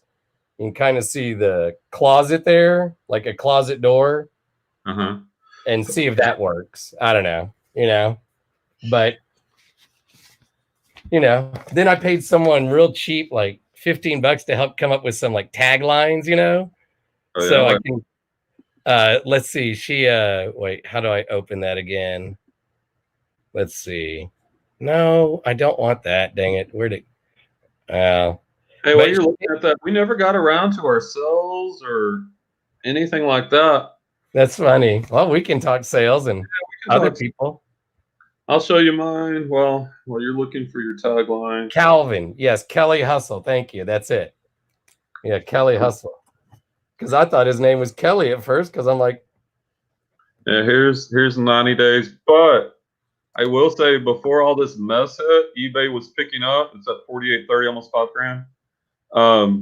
And the sales have really slowed up on eBay. Yeah. I did sell a pair of shoes we picked up at that garage sale. Here, let me show you my sell of the week, which came in today. Here, let me put that up here. Screen share. Check. All right. And here's the cool thing about eBay. I don't know if you know this, but like if you go to your store and then you go to for sale and you click on sold, it'll show all your sold items. Yeah. And then like sort of like this is high to low. Like look at these plates, these vintage Franciscan 6-piece plate set. It sold for a little bit less than $149. Nice. Couple suits, these Bates boots. Yeah. Lower Renegade, another suit. There's a 3. You remember that one, right? Oh yeah. That one sold. Some ice skates. There's a bat I sold recently. Interesting thing about these LL Beans, they sold, were returned, and I turned around and sold them for more money the second time. That's awesome.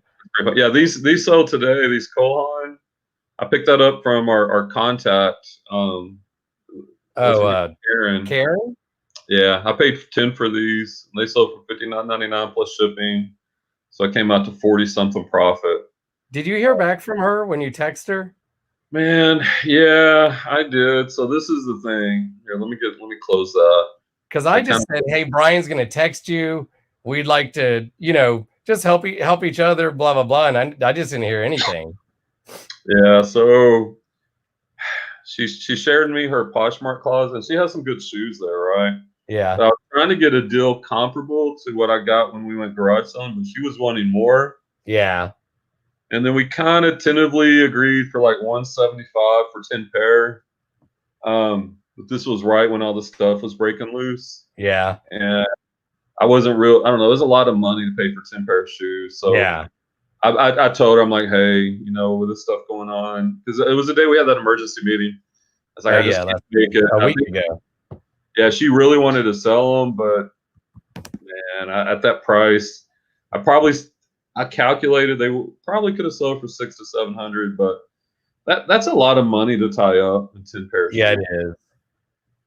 When you have other stuff to still list, just random. Yeah, because once we're able to get back and pick up a pair of shoes for a couple bucks, or garage sale for a couple bucks, and some 40 or 50. Yeah. So, what about you? I understand. Yeah, she's cleaning up after dinner. Mm. Mike, you better you need to, if you're still watching, Mike, go to your storage unit. It's still what? No, he's in Florida. Yeah, so he's an hour later. Mike. Who's Mike? Flipping goodies. Oh, okay. So if he needs to, Mike, you better get going.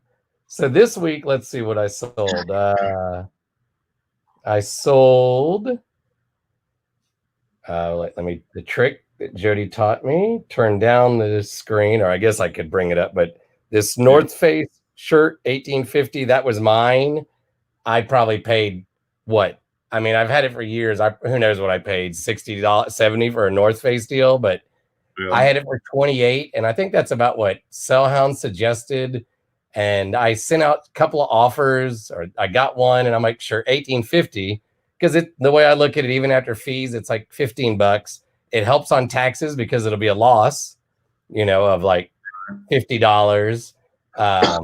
Also sold a swatch that was mine. I bought like 17, 18 years ago for 18.5.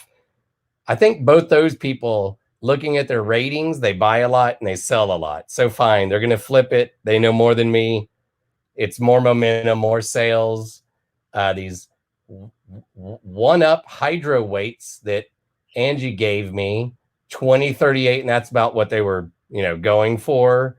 So I've had those a few months.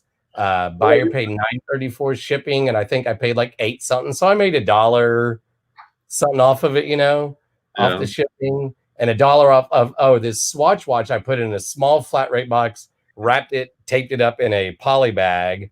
Yeah. So I made a few bucks off that shipping. And then from our garage sale by school, I bought this remote here, this Sony remote. And when we first went to that right before Christmas break, they were going for like 80, 90, 100. So I did a promoted listing. I had brought the price way down because they were selling only now for like 20 or 30. I got 60. So take out the eBay, whatever. I paid $2. Nice. So even after the eBay promoted and whatever, and I think I did like 1 or 2%. This is after Kevin's talk a few weeks ago. I still turned like 2 into worst case, like what, 48 or. That's nice, dude. You know, New Balance walking shoes. I guess I sold, Friday, $21.99. Black leather. Yeah, kind of. Yeah. Let's see. Yeah. I can't. I've sold those. So, and those.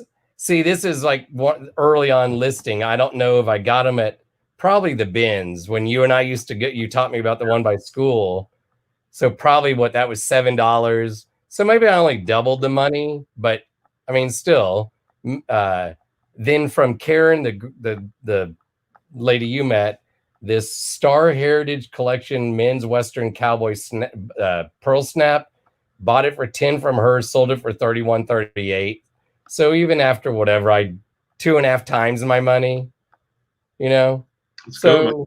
Or that was right before last week's show. Wait, what's today? That was since. So I guess I've sold only like 4 or 5 things. So for me, it's actually a little better week. So, Here, I'll show you my Poshmark. Now, Poshmark.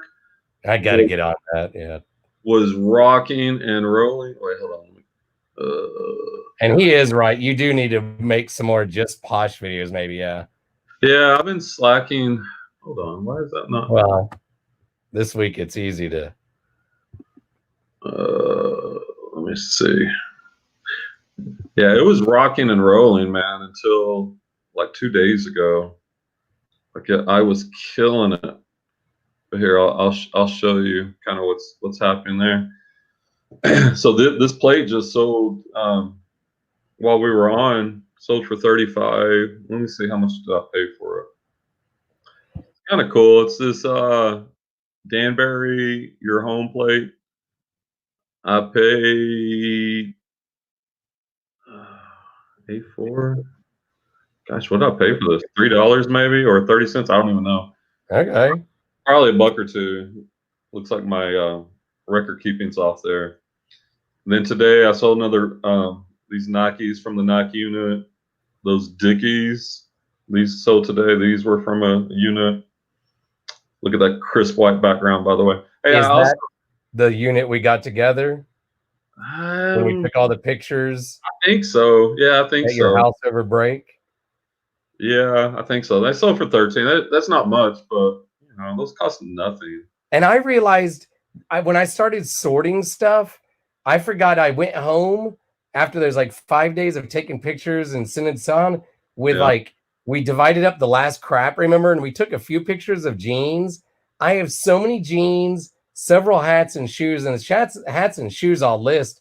But I think Buffalo Exchange is closed. So some of the clothes I might just keep and wait till Buffalo Exchange opens and not send a sell hound, or see if I can find them on my own, but just take it to my storage unit, wait till Buffalo Exchange, and then try that experiment for us to see how that works. Because I do want to try that. If they're open, I'm curious how that's going to work, because we may need to eventually get back into storage units if the thrift stores are shut down, and we can get back into the clothing. Yeah. Or jewelry, pair of Calvin Klein jeans, swimsuit, a bundle of jewelry, bundle of jewelry, some lingerie. People are kind of bored. A little lingerie will go a long way. Look at all this jewelry, dude. And there's another Nike. The jewelry is just keeping me afloat. There's a Nike hoodie. Keeping me afloat. And these Nike LeBron 12s, I sold those this week for $35. Pair of New Balance for $20. But jewelry, some flags, shoes. All this is within the past week, I think, going down. Yeah. Let me look at this was March 10th. So yeah, that's about a week back on Poshmark. So man, I was killing it. And I'm still, I guess I was doing over 10 a day. But I guess even getting 4 or 5 sales a day on Poshmark. Yeah. Maybe trying on eBay is not terrible for right now. It'll keep me look afloat. at this. share this auction. I don't know if anyone's watching. I don't care. Sure. It's just this one auction. So here, I'll go to the page. Look at that. Is that not insane? Part of me is tempted, like if it stayed at 20, if I could get it for like 30, but I'm like, that is so much crap that it'd be tempting. Yeah, we might have to team up on that one, but right? I don't go for 20. And it's Park City, so it's like down the street, because I'm trying to figure out now that storage unit I have is 10 by 5, and you've seen the picture, and it seemed like 10 by 5. You're like, that's big, and you're like, I took those pictures, and 10 by 5 is not like, here, I'll scroll down. 10 by 5 really is not like. So that's loaded with clothing. Yeah. What like, else? There? Like up here, baseball bag, maybe? I don't know. Well, or luggage. Yeah, plastic tote. Just, yeah, it looks like they just threw everything in trash bags. Now the clothes, bedding. If you see any piece of clothes, like I like to be able to find, like if I see one Adidas or one Nike. I know, see? There's one brand. Wait, what kind of purse is that? Is that a purse right there where you're at? Yeah, I'm trying to figure out how to zoom on my new computer. Oh, there we go. What is that logo? Like a C looking. Huh. I don't know that one. I don't know, purse isn't enough. And it's like, part of me, maybe I'm stereotyping, but I'm like, it could be a good unit or it could just be bad, but I'm like, Park City storage. Yeah, you want to be able to put a value on something. You don't need to find everything, but if you can find pick out one or two things, gosh, that's so much volume. Because if it was a bunch of crap clothing like Walmart, Target, that would be horrible. Yeah, like that's all Nike, Adidas, and that's a 5 by 7. Like here's a 10 by 10.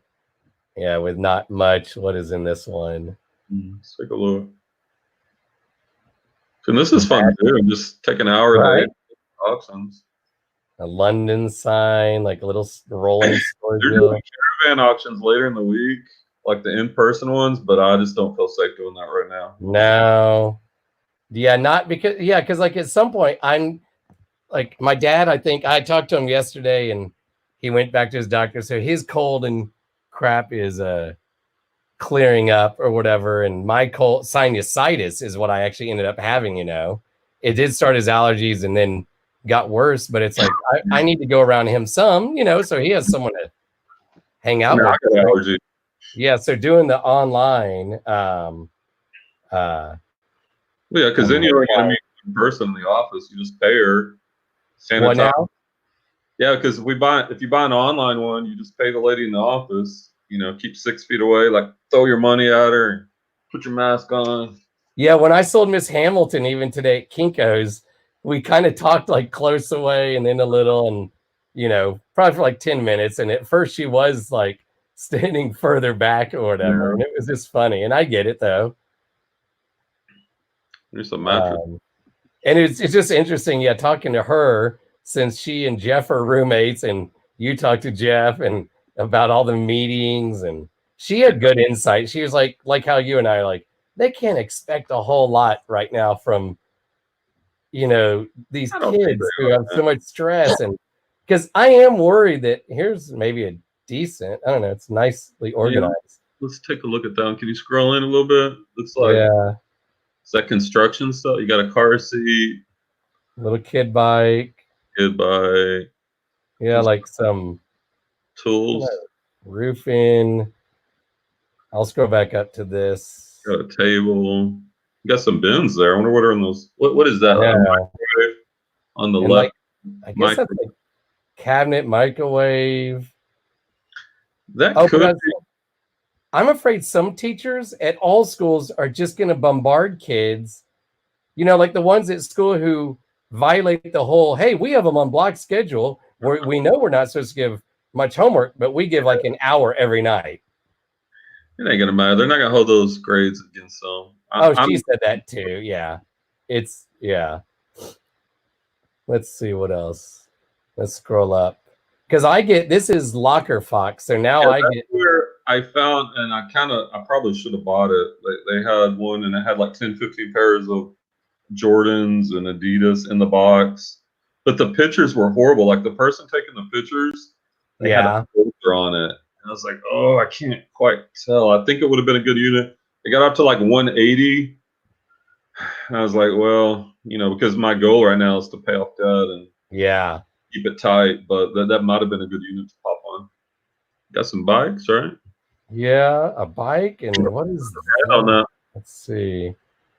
Oh, a scooter, several scooters, little dresser, a bag. There's the locks that are popped. Yeah. Oop. Yeah, What's the brand? bike. Go back on that bike. Look on the frame. What's the brand? Chaos. Chaos. I'm not familiar with that. Nothing against like Walmart or Target, but maybe it's like a. Got what clothing in the back? Is that scooter? Doesn't that look like that? Looks like a.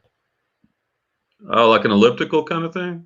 Well, no, it looks like. Look at the. I can't read, but that looks like one you'd see like a jump, like the Uber ones, or you know what I mean? Like, look with buttons and like maybe where you scan the I've seen them in barcode. Europe before. Yeah, some people steal those. Yeah, that's like a real scooter, like the Uber brand.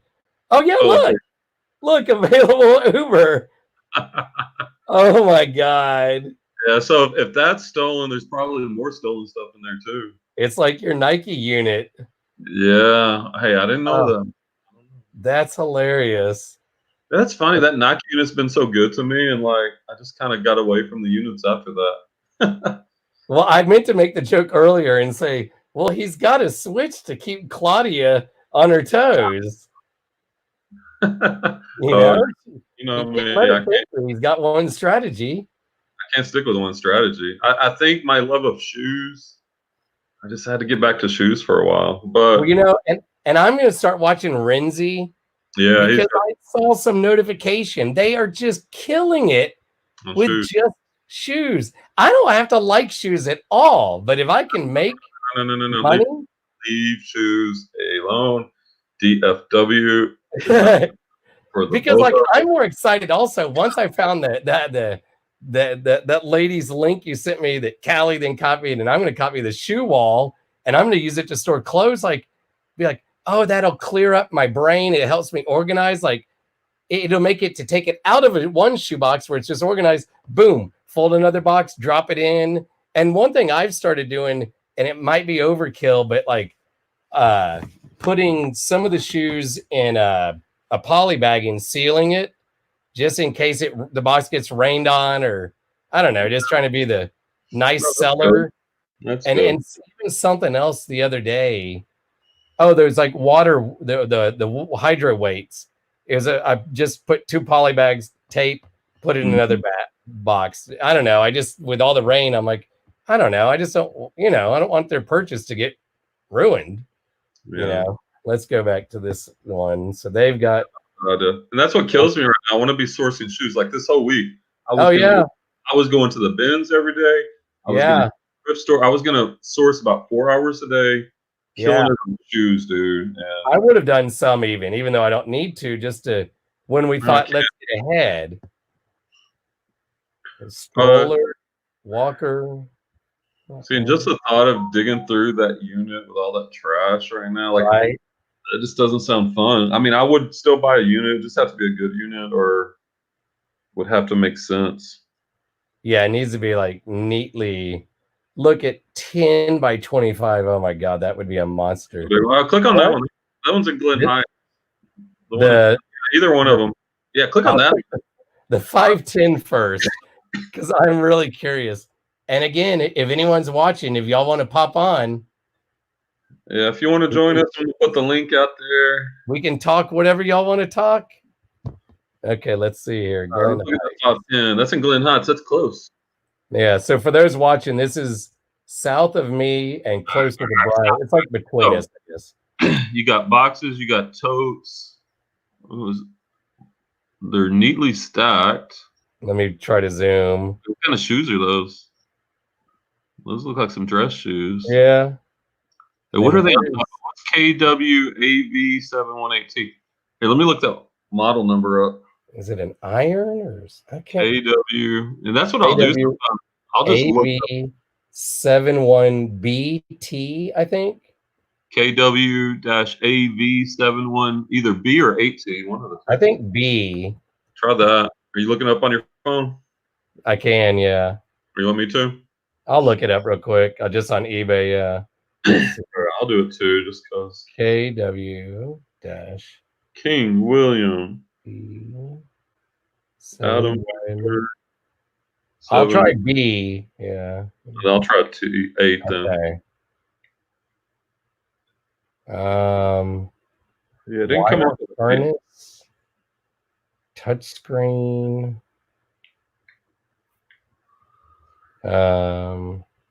JVC. Could be a remote, some sort of wire, electronic. It's popping up a bunch of different kind of. Yeah, like there's a remote that goes with it. So and look here on the end of the box, yeah, JVC. I'm gonna go highest to lowest to see if we can find. Oh, color rear view camera with active guidelines for. Here, let me show you. Okay. If you can see that. Yeah. It's like a rear view camera. Pre-owned went for $49, brand new for $99. So that's probably all right. So there's a clue. Those dress shoes, it's hard to tell. They could be good. You just don't know. But neat boxes. Let's see. Neat boxes, electronics. That's why it's going for $510. Because look, I guess it's big. It's 10 by 25. It's a monster. Yeah, there's some Texas treasure in there, buddy. Look at those big bins. Those are expensive. Just that go on the bottom. Those are cute. Like this, that's a work. Like you transport like. Could be tools. Yeah, camera parts. I mean, what's on that box above it? Can you zoom in on that box to the left? Yeah, I'm trying here. Like I said, hold on. There's a mode. How do you? Dang it! I don't know if you're seeing every time that little dialogue box pops up. You're doing that's so good. Out. Maybe that's as much as I can go in. All right. Can you tell? What are? It's just not zoomed in. Hey, all right, I'm gonna try this on my phone. Sometimes I'll get my camera out on my phone and put the zoom in on a hard hat.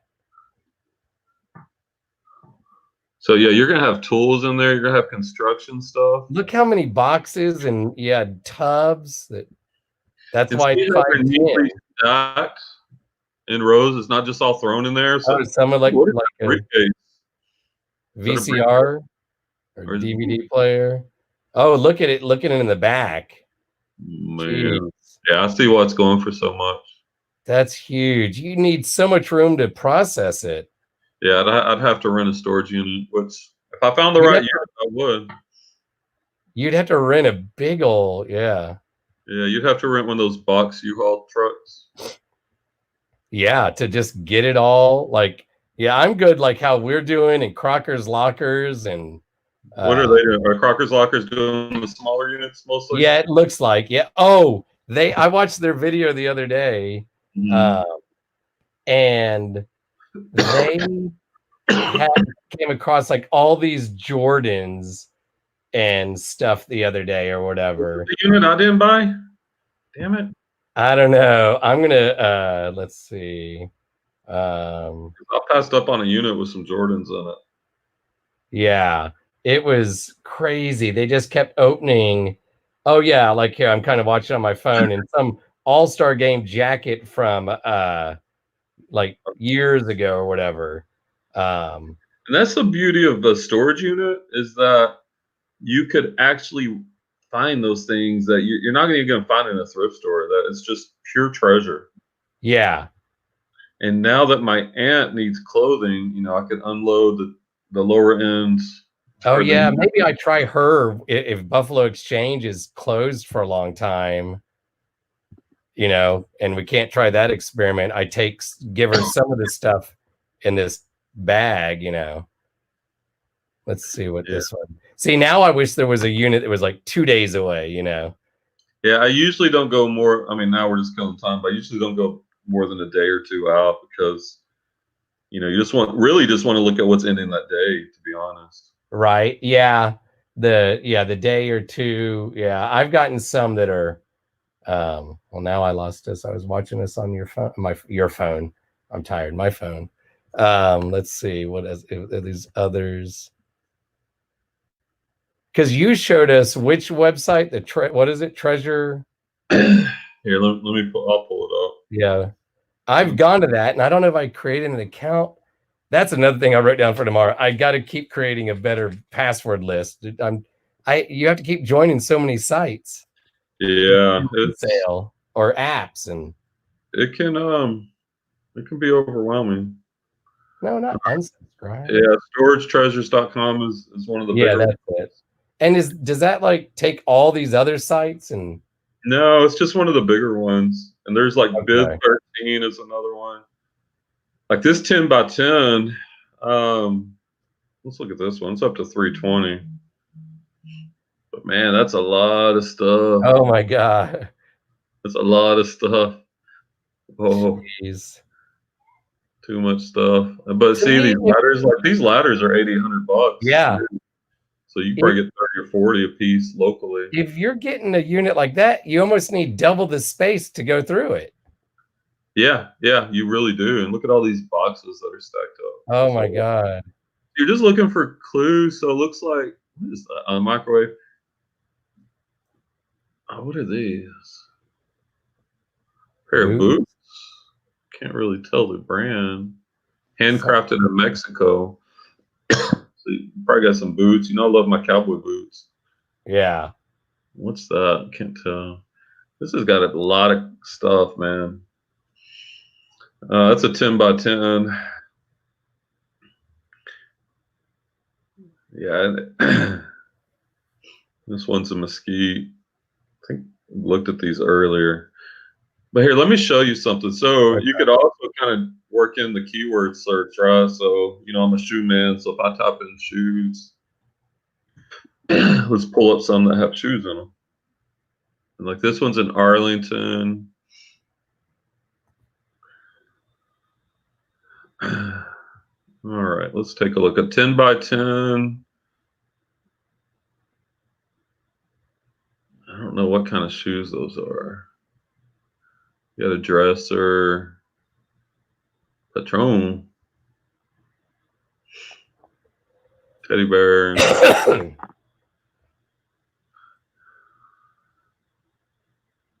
But you just don't know what are in these boxes. And you could, you know, sofa, something. Hair. You want to read the boxes. Yeah. You look for clues. Because one or two clues, like on my Nike unit, I found in one of those pictures a couple of boxes that were Nike. Yeah. It was in a big box. I'm like, you know what? Those might be loaded with Nikes. And I was right. Look at this monster. What is this? 10 by 15? Oh my gosh. Holy cow. You're like, Clay. Got some game. I do want to, like, I think once I get work, like tomorrow I'm going to Angie's at 8:30. I'm going at 8:30 in the morning. Oh, first I sold let's see if I can bring it up. I just happened to sell well, it was clothing, but I can't see any brands. Is that a Foreman? 4F, man. No, there's a fryer. Oh yeah, air fry maybe thing. What are these Vans right here? There's a pair of Vans. Yeah. So you're trying to put the clues together. No, it's not a sewing machine. What's that? A bread mixer. It's just so interesting. Like you don't know what's in these things. That's what originally intrigued me about the storage units. Oh wait. Yeah, right. I saw some boots. Here, I'm going to show you. Here, I'll show you one. These could be Uggs right here. Can't really tell. Let me see if I go. Oh yeah, or the knockoff. Because I am curious. Once I get the death pile gone, which could be by next week, because like I said, tomorrow I'm going to Angie's. Oh, that blender. Yeah, that's what I was talking about earlier. Yeah. And I'm going to try to knock off everything that's on Sellhound plus more. What is this? And organizing the next week. So then I'm like, well, I can snipe online, but maybe a storage unit is, not too far away because here's more shoes. And not Craigslist, I mean Facebook Marketplace. Maybe, try to. Yeah, a storage unit will be safe for sure. It's going to be a lot of work, but we do have time. Yeah, because. What did I just do? I don't know what happened to all my screens. Oh, well. But yeah, I think a storage unit, man, is in the cards coming up. Like once I run out of inventory, and if the thrift stores aren't open for sure. Yeah. I want to pick a good one. And it's hard to always know what is a good one, right? Yeah. Right. Yeah, here's what I sold. Let's see. Hold on. Your screen. Share. Wait, at Chrome tab. There we go. I just picture you with a bowl of like some Asian disc. Like you're at the Chinese restaurant now. Thanks for dropping by. Oh, nurse as well. Okay. Didn't know you're a nurse. Oh yeah, we appreciate it. Especially with everything going on. Stay safe. Yeah. Here's what I sold earlier today. If you share my screen or whatever down there. All right. Yeah, people used to tell me that back in the day. Stay safe. You sold a monitor. This monitor that Angie gave me. So I listed it on eBay. Mama like that. Huh? I want a sugar mama like that. Right? Good stuff. And again, if anybody's watching, Angie is my cousin. He is South now. But so I listed earlier, like a couple of months ago, I had it higher and I brought it down after I kept checking, what it sold for. Yeah. And so a guy messaged me and I recognized his name and I was like, hey. And so she had pulled the tape off because it was from like her last company or whatever, Yeah. And so I said, well, hey, is this Eric from the running group? And he's like, yeah. Does that give me a discount? And I'm like, well, make me an offer. I got some wiggle room, but I'm selling it for my cousin. So he said 150. And I was like, sure, great. So I'm going to meet him up at where we meet to run because it's just convenient. He's in Lake Highlands. So 150. And I'm just going to give all that to Angie because I owe her for like that projector, that sold a few weeks ago and some other things. So I need to get caught up on her. So it's sure I don't make anything, but it's one more sale and cash. And now I'm trying to sell that printer that she gave me. I took it off of shipping on eBay. I just want local. Yeah. And I don't even want to send out an offer. And if I do, I've like, is it weird if I say, hey, can you please meet for cash sale, or something like, or if that's, bad to do or something, but, because I'd rather get cash for a lot of things right now, Are you talking about like on eBay? Well, yeah, on eBay. Yeah. And I'm hoping to sell it. Some people have messaged on Facebook. It is bad. Like if you ask. Yeah, like if it goes through eBay wants their cut. Yeah. And if you try to work around their cut, you don't want to jeopardize your account. Yeah, I know. That's why I just put it local. So at least I don't have to deal with. They would pay you through eBay and then you would meet them, something like that. I've never done one of those, but that's what I've always heard. But even though shipping, I could make some. So that's the thing. If I ship it, I can make $10, $20. But I'm hoping I had some people on Facebook Marketplace message and low. And then I said, well, can you come up some? And one guy said, can you just save up if it's still listed? And he came up a little and I'm like, I can't do that. I'm selling for my cousin, but I'm like, I have it listed it was $450. Yeah. Then I brought it to like $391. And I'm like, well, if you take off the eBay fees and PayPal, and then my percentage for taxes, then it's down to like what, $260. So if I can get 300 cash, I might be willing to do it. And I told Angie, she's like, yeah, that's fine. So I'm going to message one guy back and said, hey, I'll even take it off, if you want. Market is sold. Just get back to me in a few weeks. You had 260. Can you come up to like 330 in the next couple of weeks? And, and then make all cash. Yeah, cash is good. Like I said, I'm getting back on OfferUp. And let me show Yeah, you my OfferUp screen. Like I used to. The good thing about OfferUp, it's both local and online. So let me see. Let me see if I can share this. I'm starting to get messages from people too. So now that I'm not doing list perfectly, I'm doing it all myself. Let me see here. How do I see my souls? Sorry, I haven't messed with this in a while. I've left my sweet OfferUp. It's been a while. Transaction history, probably. Yeah, the OfferUp has done me well when I was doing it. I was waiting for list perfectly to Oh, that's right. get it, but I hear all the people messaging, and you do get a lot of people like on that 8-track. I think you were there when you might have been there when I picked up this 8-track.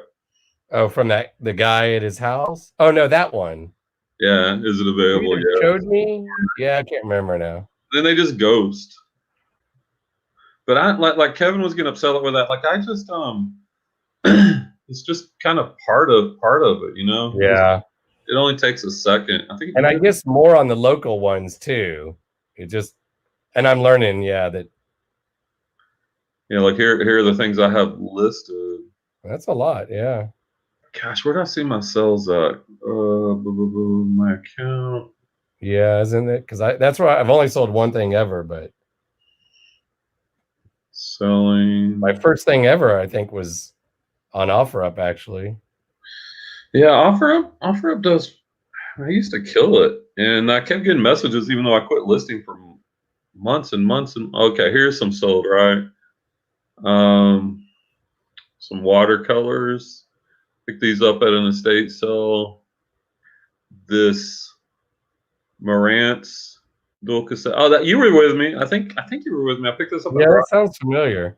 It didn't work properly, so I sold it for parts, but still sold Okay. it. Paid a couple bucks for it. Pair of Nakona Bullhide cowboy boots. Check out this game. This was freaky.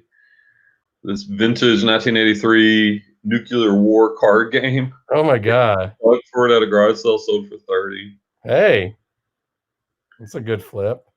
Yeah, I saw one I want to buy. It's like some eBay, and I mean Facebook, like board game group, and it's for like $30, and it's a $6 million man, and I'm like, I just want to buy it because I love $6 million man. That was amazing. Look at this. So this Jeep radio picked up at a garage sale for Nice. $5. Sold it for 95. Oh yeah, I keep hoping to find those. I haven't found any of those. Well, It's been a while since you've found. And then look at all the shoes. Yeah. Shoes.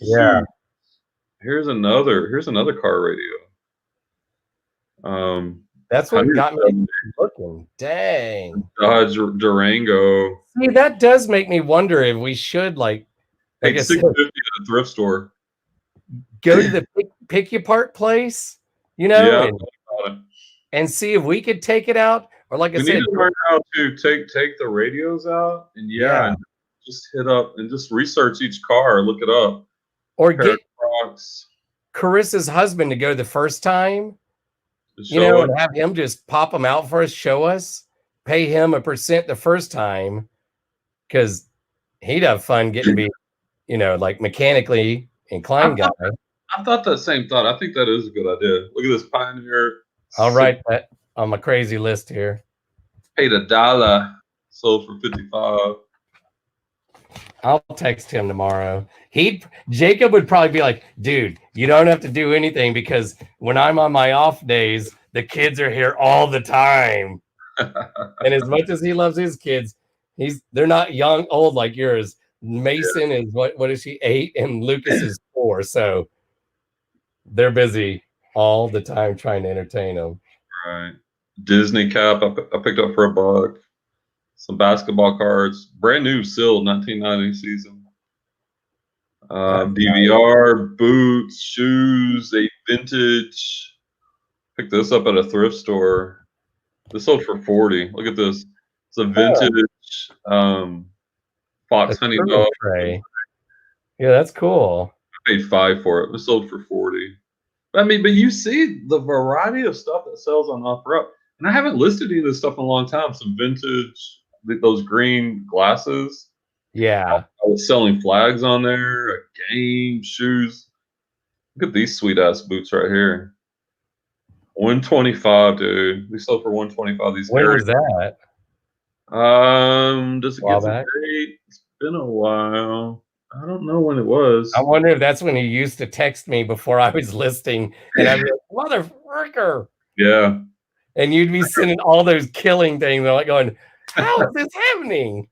Yeah, that's what it was. I picked these up. I think you were with me at a garage sale. Paid up 15 for these, but they sold for 125. So yeah. Oh, that was also some of it. Yeah, a couple times I didn't buy boots because I wasn't sure. You bought them, took a chance, and sold them for a boatload. Yeah, that's when I was like, "Dang it! I should have bought those." I know it killed me when you'd be looking them up, and I'm like, "Okay, all right," and you're like, "I don't know." I looked at them like, I do know. Yeah. Now I've learned. Worst case, I can double at least on most things. Get away from that double it, man. We got. I know, but you know what I mean. I'm just saying, worst case, if I take a chance without looking or can't find the exact one. There's another car radio sold for 100. Yeah, yeah, we might need to look into the pick you part because that could be a good, really good sourcing. Kevin, he brought up a good point. He's like, "Man, you should be selling on OfferUp." I'm like, you know what? I should. Here's a plate. I paid $1 at a thrift store. Sold for 20. Fallsgraph, yeah. But yeah, that's a good brand to look for. Yeah, 1 to 20. Yeah, not bad, right? Yeah. So I told Justin, since he's listing for me, I'm like, all right, you're gonna have to manually list this stuff. He knows how to do it all. Yeah. Because I don't know how much inventory I'll have for him to list. So I'm like, you can just cross list them. Look at this vintage Panasonic 8-track stereo recorder. Is that the one you got from the old guy? You moved the bookcase? Yeah. See, I paid 10 for it, so I sold it for 100. I've been watching a few 8-tracks online or whatever out of curiosity. I found like a portable one. I mean, Boots. This pasta maker, dude. I picked this up at the thrift store I paid $10, but it sold for 85. It was basically new open box. Nice. There's so much stuff out there. Like, I think that's what I'm doing. I'm doing eBay, Poshmark, and OfferUp. And those three, look at this Tory Burch. And those three are. And Bonanza? Yeah, well, Bonanza links. I picked these. Linked them? Okay, I couldn't remember. Tory Burch. I picked these up at the bins, $250. Those are cool looking. Sold for $99. That gold? And they have a little bit of damage here on the bottom. Yeah. Or they would have went for more. But minimal, yeah. But minimal. I mean, there's still that was the only damage. Let me show you this one. I don't know. I love showing myself. I feel like Kevin now. Check out this. I think this is the one. Let me see. Oh yeah, look at that. Nice. Do you know how to read my bin information? How much should I pay for that? Can you? Let me zoom in here. Hold on.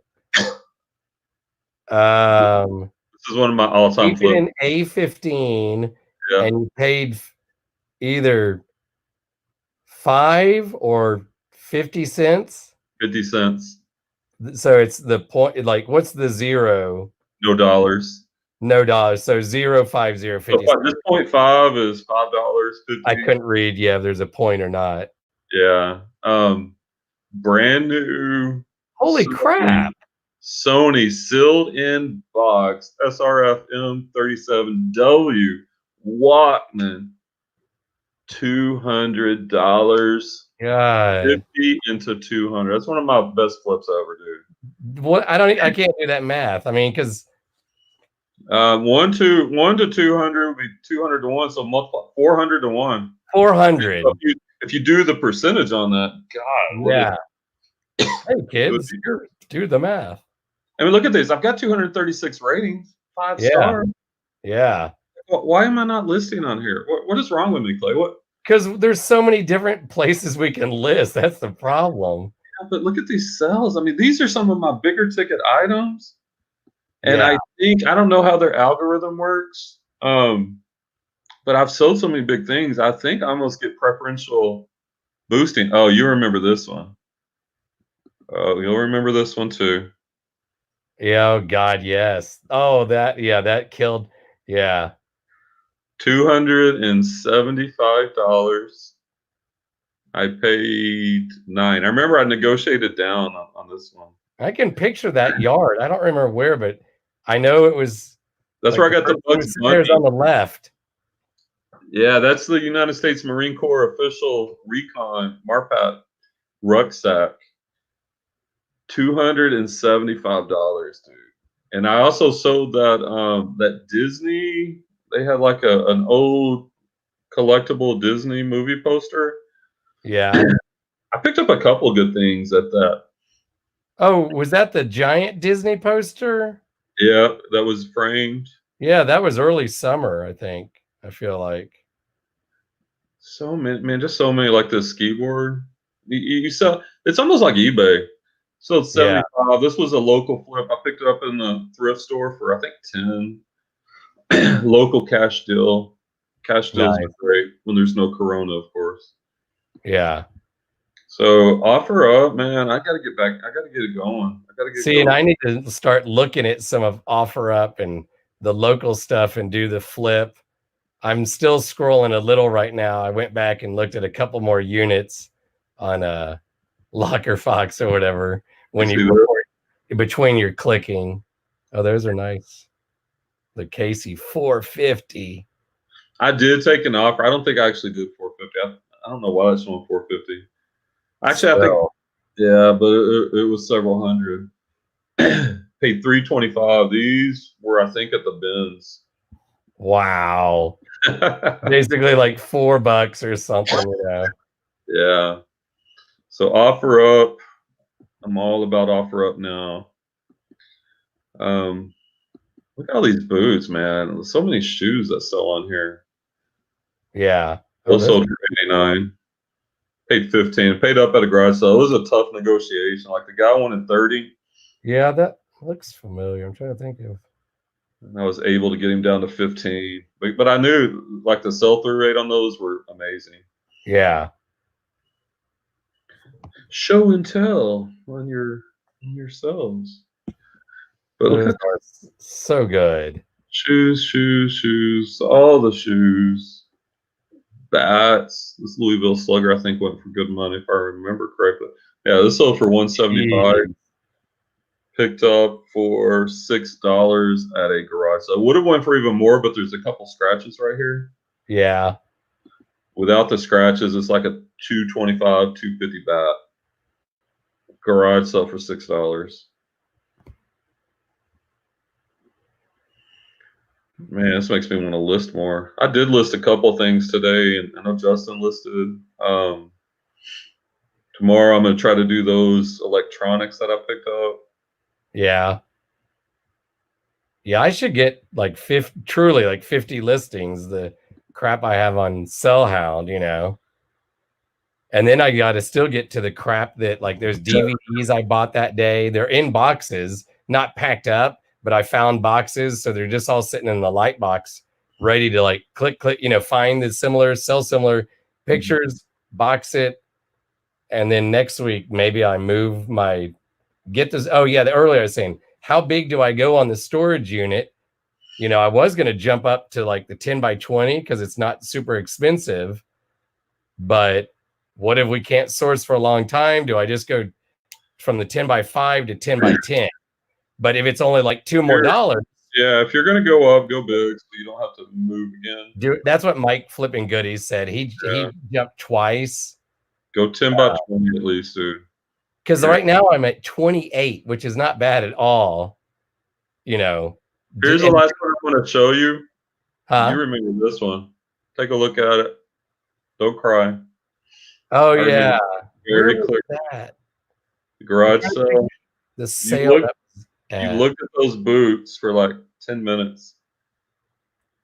And then you went back and forth. We couldn't find an actual pair. Okay, I that's don't know if it. anybody's doing anymore, but if y'all are, you don't always have to find an exact comp. It's just knowing boots, right? Those Corral inlay snip toe. I just knew that I couldn't find that's when I was so new. I was too afraid to buy anything. And now I'd probably buy a lot. Like I said, in worst case, I double the money. Like, you know, even if it's just a $30 deal, you know. But eight to 125. God, that's really good. I need some of those deals right now, dude. Like those, eBay's just creeping along. Poshmark's doing pretty well on shoes. I'm like, damn, OfferUp was so good. Yeah. Why did I stop? Yeah. And now I'm like, like I'm scrolling even in the background, like Facebook Marketplace, like what is on here that I could buy or something and flip, you know? Something. Like, because part of me is like, I want to do like the storage unit like in a couple of weeks when if we're still able to get out like now. I'm like, I should be caught up. Both of us should be caught up because like I can't imagine school really is going to take, like, to me, Monday morning, Dixon sent out an email and said like 9:30, we're going to do a Zoom deal. So fine, we'll all be on there to department. We'll plan. And I guess it's conceivable, at least, and might be every department once a week, I bet, at least, if not more, you have to do some of those things. But once you put stuff up there, you're doing it from home, you're not commuting. Yeah, it's gonna be so much better, and we don't have to go to PLC meetings. Just maybe, like I said, even if it's an online one, let's say Wednesday and Thursday, like I would have in person for an hour.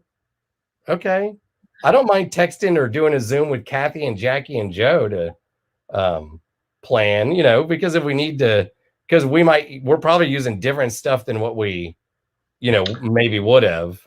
It just depends on what they're doing. If they're talking about DOMs and stuff, I'm gonna flip out. I told Hamilton. I said, I'm sure Jeff told you about that discussion in the department meeting a few weeks ago. She's like, yeah. You know, that ain't happening. And mine, fine, multiple choice and all that, but because I already did a lot of that. But hey, Mike's back. Mike, are you on your phone watching? I hope you're at the storage unit packing, Mike. He's big golf club guy. If you need to know stuff. Yeah, and he was great. He'd be like us. He was like, here's my email, you know, then email me and I'll give you my phone number and you can call me. Right. You know? And I've been meaning to email him, just kind of talk, but now that we're shut down, like about golf clubs eventually. And then I'm going to get that GoDaddy for taxes, because someone I joined some eBay accounting, you know, group, and they were like, I asked, like, does it go back and fill in like all your solds? And like, yes, it'll go back and like, you know, bring it in. And I'm like, okay, I need to do that before too long, you know. I am at like 70 sales now or something. That's not bad. Or 60 something. Yeah, not bad. I mean, you're on eBay. Man, all right, so here's my question. I know. I got to get on pot. No, you can't get off the hook. You can't get off the hook that easy, man. What's today? What's today, man? What is today? What's today's date? The 19th. 19th. How long we been talking about getting on Poshmark? I know, like 8 months. Yeah. 8 months. Okay. I know. How long you been off school? I'll let that at the top of the budget for not budget. Sorry, that's at the top of my list for tomorrow. All right, hold on. Let me show you something else real quick. This will motivate you, I hope. I mean, that was kind of the point of OfferUp. Yeah. I wanna motivate you, because I know once you start doing something, you kill it. But for some reason, getting you to start, I know, right? A painful process. So here's my Poshmark. Let's do this. Go to my solds. Yeah. I don't like recent. No, in this case, let's go high to low. Lucchese boots, 175. Of course, all these rings that I'm just trying to get rid of, right? Another Lucchese boots, 150. Jordans, 140. Corel boots. All these are over 100. Like that's when Kevin was saying, yeah, that you can get more than 100. Nike Air Jordans, more Air Jordans, Yeah. Currys, a belt, Salvatore Ferragamo belt, boots, jewelry, Nikes. Yeah. These were cool. These vintage ski boots for 100. I picked these up for $10 at a garage sale. Those are cool looking. Oh yeah, I've seen those like in the garage, I guess. Yeah, I sold them. Took a while. More Currys, all the jewelry, Jordans, Currys. Look at these. Look at these. I found these at a garage sale.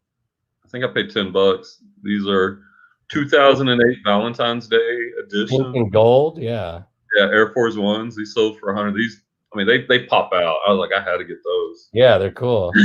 I don't know if you know about this brand, Blundstone. Really good brand of boots. They sold for 99. Air Force Ones. This was when I was doing the retail arbitrage, buying these for 20, 30, flipping them, which, you know, that's still viable. A lot of these new ones were from that. Yeah. These Justin boots for 99. Pick these up for $3 at a garage. So vintage Larry Mahan sold for 97. These were picked up at Ross. I think I paid 30. All these, I scooped these up at the last time I went to the Nike outlet. Oh, and you spent like that 1,400 or? Yeah, it was a big expenditure, but it paid off. You made a crap load, yeah. I think you were with me at this garage sale where I picked up these boots. Yeah. A suit, all the shoes. God, yeah, all those Currys, yeah. Shoes, Jordans. Yeah, tons of jewelry. Tory Burch. Oh yeah, the one, yeah. Now you start to see the jewelry kick in too, but there's still lots of shoes. Yeah, tons of shoes. That's why I want to watch Renzi and get to sourcing, because look at these Harley Davidsons. Oh yeah. Because God, if we could choose, like we said, we can go together and do the draft deal, or me just be like, let me get a couple pairs, one pair for every 4 you get, I'll get one, and I'll look at miscellaneous crap. Yeah. And we could hit 10 stores a day for, well, just nonstop and never run out of shoes. Yeah, I mean, look at all these shoes above 50, dude. They're still above 50. These are in the 60 range. Yeah, I have a lot that I probably maybe shouldn't have bought, I'm realizing, but they'll sell eventually for 30, 40. And these Uggs, look at these Crocs. They went for 55. Oh, I remember that, yeah. Some Red Wings. This was a Ross. That's cool. Ross, all right. Didn't make a whole lot. I sold these recently, these Kings. But you can get around the $50 range. Some of these pictures were horrible too. Oh my gosh.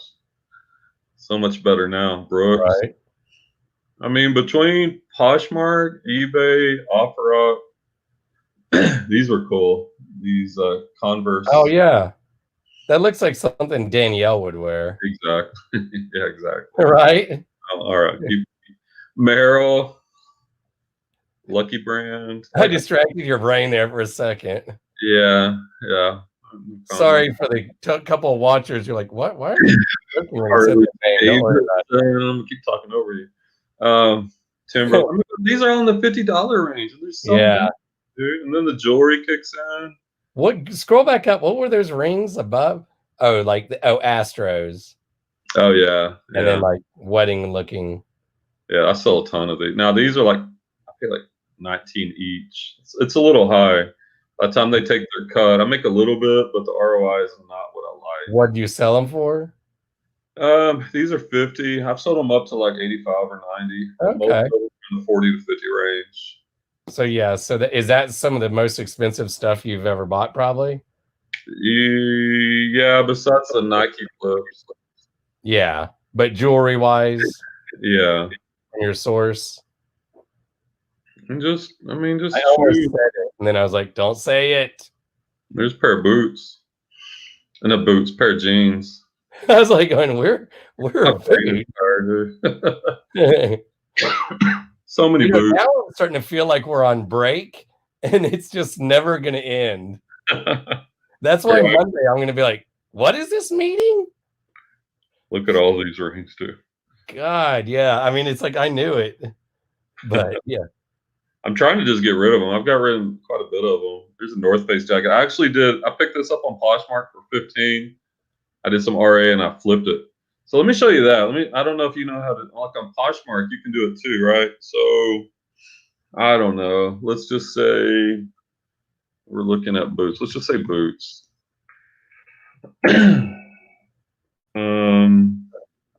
Let's sort it by. Did you see Mike's question? He asked, how many listings do you have on Posh? Oh, did he? Yeah. Let's see. On Posh, that's a good question. Let's see. It's over 1,000.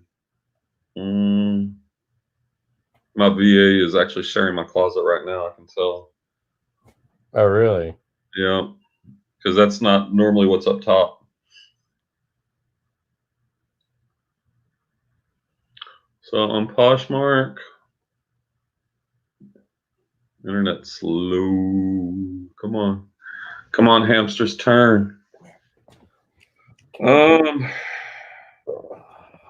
Look at that. I'm closing in on 100K. That's gonna be a big video I'm gonna make. Oh yeah. In a few months. Available. I got 1,233 available. I've sold 6,403 items, dude. How many years now? 2.5? I started in May 2017. So yeah. 3. Three. Okay. But not bad. But so yeah, let's see if we can do some RA here. Come on. Camera? Say Corral boots. All right, so this is available because some of these people are desperate, right? We don't want just share, we want low to high. Yeah. That can't be $3. Hi, baby. What is that? Where are the boots? Like they don't even have the picture. I don't get it. So I wouldn't trust that. I want to see that. Not at all. Oh, so they're just like advertising that they sell boots. Okay. So let's wait till we see a pair of boots. I think this is the same person. Like this. Yeah, this person. That's annoying. Yeah. But here's a pair. Corral, but that's not the right ones. American Rag. Oh, here it is. That's a cute top. Oh, what am I doing? Okay. Boots, right? We're looking for boots, Clay? Yeah, boots. Boots. Okay, here we have some Corral Western boots. Size. It's a small size, 3.5. Got a little damage. Well, I don't like. Well, can you get the model number? Let's see. Okay, here you go. Maybe not those because they got some damage on the front. What about these? Turquoise cowgirl boots, size 9. Like these. Are those chewed up? What the heck? Oh wow. Yeah. Somebody got hungry. So, yeah, I'm gonna probably pass on that. Yeah. Just trying to find a good pair of boots.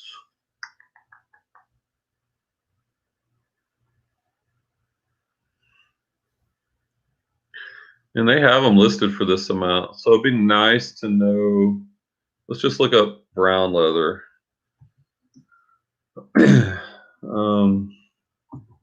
Corral brown leather boots. Let's go pre-owned. And let's go sold. And I'm gonna do it the opposite here. I'm gonna go high to low. Because I know I take good pictures. Yeah. Okay, so these brown leather. Okay. Let's see if we can find something similar. Look at these. These are all over 100. And that's, you're looking at the solds or the Yeah, I'm current? looking at eBay solds. Okay, that's what I thought. I think they're the most reliable. Yeah. That's not it. It's kind of like that.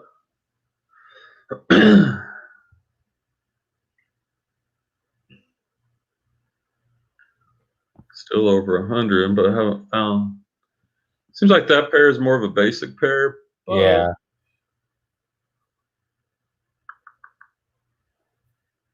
These in? No, these have glitter. Yeah, no, those are glittering. And you could do this on Facebook Marketplace too, right? Or Yeah. any of those sites. Just, you know, maybe you research a particular.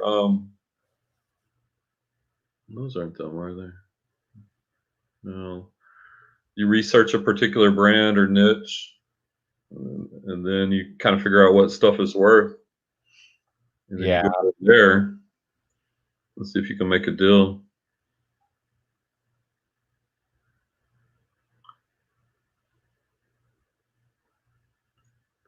No, those are more intricate. And you know, when you're just sitting at home and you got time. Yeah. Once I get caught up, and because this week I admit, since we're on break, I was like started enjoying, as I told you, having internet and all these awesome shows. But once I start working through the death pile these next, 6, 7, 8, 9 days, what I'm hearing, and tell me if I'm wrong, you haven't set a schedule. You're just not yet. But that's why tomorrow I'm going to Angie's early to work, because I have nothing else to do. If I don't get up tomorrow, I could easily enjoy sitting around going, well, it is our spring break. No. Ask me my schedule. That's why I'm going over there 8:30. Normal work time. Well, what's today? Huh? What's today? Thursday? Oh, the 19th. 4 days, right? Brian, break this week. Well, Clay, I've been enjoying a lot of time off, but I get up and I work for about 4 hours, about 8 to 12. I pull some orders, I do some listing, and then after I've worked for those 4 hours to allow me to one day be able to go full time, which is my goal, Clay. Then I shut off, and I've got from 12 to 10, 11, whatever, 12, however late I want to stay up. I got a whole day. All I got to do is put in 4 hours of work. I know. That's why I'm getting up early tomorrow. Oh, no. Hey, I can't undo the past now. You're killing me. Hey, at least tomorrow I'll work out and crank out finally all that crap on Sellhound. What I would love to see is like a calendar or a schedule. Yeah. You kind of write in for the week. Yeah. 9 to 1, 9 to 12. Well, once I figure out what school is going to require, I guess, kind of like if it's a certain meeting or whatever, and tomorrow I'll probably text Kathy and say, hey, what are you thinking? Do we need to have like once a week our own little Zoom deal? You're talking teaching again right now? Huh? You're talking teaching? I know. But so that I can set a schedule. Yeah. All right. That's valid. Because, so that way, because I almost want to say we could probably knock out weeks at once if we spent like via text or FaceTime with just me, her, and Jackie, and just, I mean, God, you could upload weeks of crap at a time, really. Yeah. And then it's that whole deal. Like I'll be available on the, however they want, phone, I guess, or laptop. And I don't know what that means, like available, because I've not used the Google Classroom. So it's like, is there a message deal? What they said originally was like, seemed like you check in a couple times a day. I don't think, I'm not going to be hovering over my laptop. No, and I don't know what that means. Like I said, if Google Classroom has its own message deal where they message, or if I just need to put like my school email and like I'm thinking check in the morning, check at lunch, check at or. Because we're not going to have assignments, you and I at least, where they need to ask too much. They'll either get it or they won't, because we're going to make ours like, streamline, short and simple. It's going to be a lot of passages, a few multiple choice, maybe a short answer. Like they know, like they've been doing it all year. Because like test now, we're going to give a test, I guess, online. Yeah, that's not legit at all, dude. Right? That's not secure at all. I mean, none of it's secure. This is where I want to tell the kids, like, make a video and be like, you better do great. Like giant eyes going, please do great. Use your mind. I mean, even the independent work, you don't even know if it's independent. So it's if all they're smart, they'll do like this and be like, what's number one? You know how many viewers we got right now, Clay? Us, me on my phone. And are you watching too? No, I'm not watching. Oh, maybe Mike. That's all right. I don't care either. Yeah. I think that this is the point. Like when I started this channel, and Kevin, I mean, I love Kevin. He's got lots of good content, but I don't like my goal wasn't like, oh, I've got to be a big YouTuber. I told myself I'm gonna give it a year, and this is just to record the journey. And I love the live shows. We can talk, and if anything ever comes of it, great. You know, I kind of hope it does, but that's not. Like, I'm not focusing on that. Like I want the reselling to be the big part. Yeah. Try to help a few people, and I do. Like I haven't made any videos this week, like I should be. I don't know. Like honestly, what's going on kind of it's kind of put things in perspective. I'm like, yeah, I don't feel like making reselling videos right now. Right. I mean, I will get back to it at some point. Yeah, because you're posh, like you said, are the reviews and that big posh video. Mike, hey. I love it. Mike's watching. Yeah, you need to come on sometime, Mike. Yeah. I love his logo too. Yeah, that's a good one. And he's our age, I think. Aren't you, Mike, like 50 or 51, you said? I think he's in Florida, like a couple hours from Kevin. Kevin's in Melbourne, which is on the East Coast. And I can't remember if Mike's on the East Coast or other side of the state or what. Because a couple weeks ago, Mike went to this garage sale. I like how you... Mike went to this garage sale. You need to... I'll find the video and send you the link. That's funny. Mike can hear me and does not see me. But Mike went to a garage sale, and you would have loved the electronics. I can't hear you. You're small. I can't hear you speak. Oh, you can't hear me. Do I need to talk louder like you're foreign? Okay.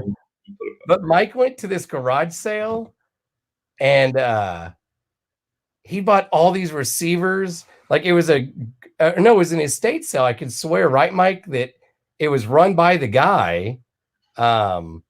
And he bought out all these electronics, and he's like, here's some of the money. Can you hold? Because I need to load up my truck. And I don't know if he went back, but he got so many things. And then, he's 51. And then Kevin said, dude, if you go back tomorrow, look at that Indian blanket on the back of the sofa and look at this. And he made a killing off of like all these old electronics. What is it? Reel to reel, I think. Right, Mike? Isn't that what you bought? A reel to reel?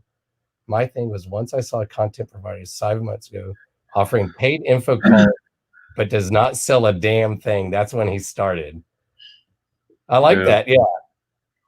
No credibility. Yeah. Yeah. Like I said, Mike gives you your flipping goodies at gmail.com.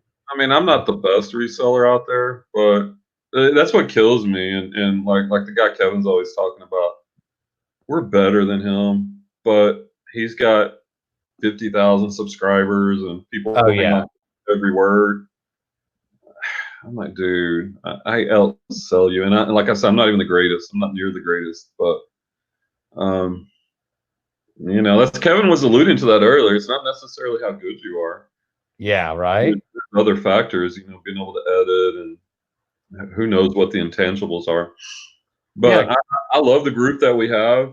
We were doing a little better earlier in the night. But that core group. Right? Because, like some of these names I've written down, like these are core people that I'll watch and then I see on other chats. And tonight, 2 reel to reels he got. Those are like valuable. I picked one up once.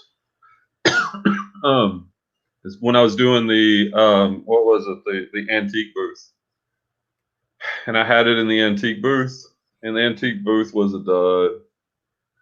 And I had a long-term contract on it. Well, not long-term, but it was going to cost me a lot of money to get out. And so basically, she said if I just left all my stuff in the antique booth, she'd let me out. But I wasn't making enough money from it. Like that stuff I could have sold online. Yeah. I lost like that reel-to-reel player. Some really cool stuff I had up there. But you know, live and learn. Do you see what Mike did? Well, here, a couple things. So how much was the rent at that place? And was that Midlow or where? That one was in Mansfield. Mansfield. It varies based on these allergies, man. Unless you gave me the corona. It varies based on the size. Like I had like a big bookshelf. It was probably 6 feet tall by 6 feet wide. Yeah. And I think I was paying, I don't know, like 80 to $100 a month. I mean, It wasn't horrible. Yeah. But it was also a long drive. It was in Mansfield. So I was driving out there to drop stuff off. And I stuck with it for a few months. Yeah, I remember you. Yeah. And I only had a couple sales. And I had some of the stuff cross-listed online and it was selling. So I was going up there to pick it to pack it. I'm like, why am I even bothering with this? Like mostly the people at the antique booths, they don't know how to sell online. Yeah, that's they're in person. That's what I figured out. It's like flea market people, or it's big stuff they don't want to ship, which I get that part. Yeah. And maybe if it was closer, like if you had one close to you, but to drive 30, 40 minutes one way to get to it, I just decided it wasn't worth it with all these online platforms I could sell on.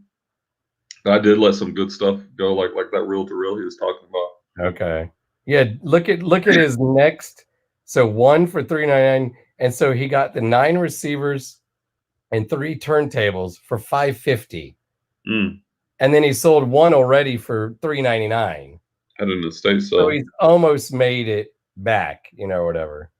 Picked up another 20 vintage. Mike, where are you sourcing these? Are these estate sales mostly? It seems like you and Kevin, like estate sales must be good down there. Here in the Dallas area, they suck. And Mike, do you do the clear outs? Right? You've done some clear outs.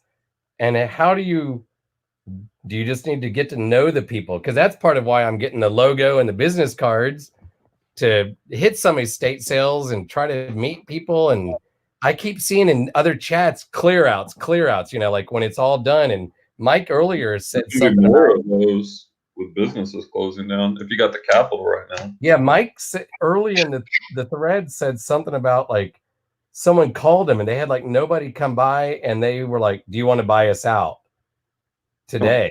Yeah. Yeah, look at that. Man. Sold one of the VCR reviews 50.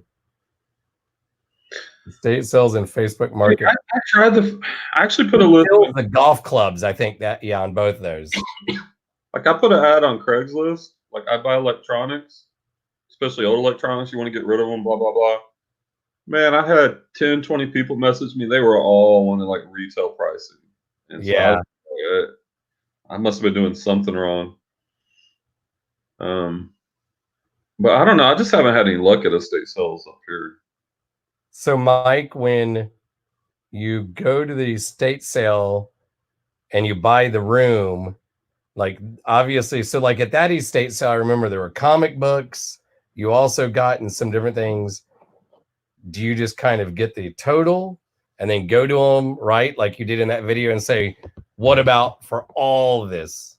Because like a room, that seems, like, man, that'd be awesome. But do you let them make a first offer kind of thing? That's the problem. Yeah, it's like, because how do you negotiate that if it's a crap ton of stuff? Yeah. He did a good job, like I said, on those electronics. He worked the guy down, but it was the guy's own estate sale, it seemed like, Yeah, I just subscribed to you, Mike. I'm going to check out some of your videos tomorrow. Whoever else is watching now, we got someone else watching. Whoop, whoop. 3. Me on my phone. Whoop. Mike and whoever else. Yeah, I Whoever like, you are, you want to I come like on. buying the entire estate. So I'd imagine, Mike, that you've got enough experience from doing it where you kind of know, or you look up a few things and then you kind of guesstimate the rest of it. Am I buying Yeah, again? have one or two items to pay the cost. That makes sense. Okay. It's kind of like a storage unit too. If you can see one or two items that will cover the unit, and then the rest are goodies. Yeah, that's a good approach. And Mike's like you. I'm pretty sure. I can't remember, but he has a right, Mike. You have a full-time job, and he's like you. He can be real busy. He's got a storage unit, like I told you, not far, I don't think it's far from his house. And he's the guy that told me don't go 10 by 5 to, like 10 by 10. He's like, just if you can go to the 10 by 20, just, instead of, he moved twice in 2 months or in 4 months, something like that. So building those relationships, like Chris on Daily Refinement is always talking about, building those relationships, going to enough estate sales. Yeah. Buying some stuff, building some trust. That's where maybe we need to hit them some to, like just for the sake of it, like either the first day or on a Sunday, find one thing and be like, oh, hey, pass out a card, schmooze a little. Yeah, if you buy out a whole estate sale, do you have any help, Mike? Do you have helpers? That seems like a lot of work for one person. Right. Because, even a storage unit, storage units are a lot of work. Yeah. Yeah, because the unit we bought together, the second one, we cleared it out that day, but it still took. Who was that one? I'm trying to picture. Oh no, the gross furniture was the one, your Nike unit. Yeah. The sofa was in the one we bought together. Oh yeah, that one, and it snowed for like split second. Yeah, here's what, like 3 hours to throw away trash, figure out. Yeah, it took the van and to go back to your house, and then many days of listing. Yeah. Look at this nugget, dude. We stayed on this whole time and we got a nugget from Mike. We appreciate it. This is good, right? They need to sell this stuff. Yeah. So they'd rather deal with me on one big buy. Yeah. Deal with 100 people for $1. Yeah. That's good. That's good. So I would say, have a big wad of capital working for you. Yeah. Buy one. How much? What type of ROI do you typically get on an estate sale that you buy out? Like what's your maybe an average cost, and then what are you going to eventually gross or net on that? Yeah, I'm curious. Yeah, what the golf club is doing pretty good, it seems like. Yeah, I've looked at some, and like even at Goodwill, you can pretty easy to look up. They got model numbers. I'm not an expert. I actually haven't even bought any, but it's something I kind of look for. I felt like just what he shared on that video, it was a live show, is like just first wear it, look at the face of the club. Is it nice and not worn? And, and then there's the big brands. Of course, I'm blanking on, all the big brands right now, but out of curiosity, I admit I went to Yard Sale app just to be like, what's going on at Yard Sale app? Yeah. Oh, hey, Nikki's back. Hey, Nikki, we're hey guys, little deranged talking here. One phone call and I can have an enclosed trailer there in 1 hour. Man, Mike knows people. Don't get on Mike's bad side. He knows people for everything, maybe. As a helper for big stuff. And I like that ASP of 50 or more. Like that is what I'm working at. Like, I think my ASP, I do that on my weekly what sold videos. They're usually in the 30s. Like, and I think if I didn't have that Nike unit with all those headbands that sell for cheap, it'd probably be 40s, maybe even 50. Yeah, you could. That's good, Mike. That's 63. And Nikki, I think from my perspective anyway, the more you do it or the more you learn about a niche, like Mike's talking about golf clubs, me it's shoes, the more you know about that, you start to pass on those $10 profit items, those $15 profit items. You just start to work up that ASP. Like for me on shoes, I need to make at least 20, 25 bucks on a pair of shoes. So if I'm picking them up for 5, I want them to at least sell for 30, preferably more. And Goodwill's more than that. What about Thrift Giant? What were their prices like when you went recently? Was that Thrift Giant or Goodwill? Because aren't most of the Goodwills at $70 and $6 and $7 for shoes? Yeah, well, Thrift, and I hate talking about my honey holes, but there's only 2 people watching, so I guess it's okay. And they're not local, yeah. Yeah. They have colored tag days, 25%, oh, yeah. 50% off. Some days are 99-cent days. And like when I went last week, I loaded up, dude. And does everything in the store get a tag day eventually during the week? They rotate it, yeah. So they cover the tag. Can you learn the cycle then to be like shoes, or do they just kind of?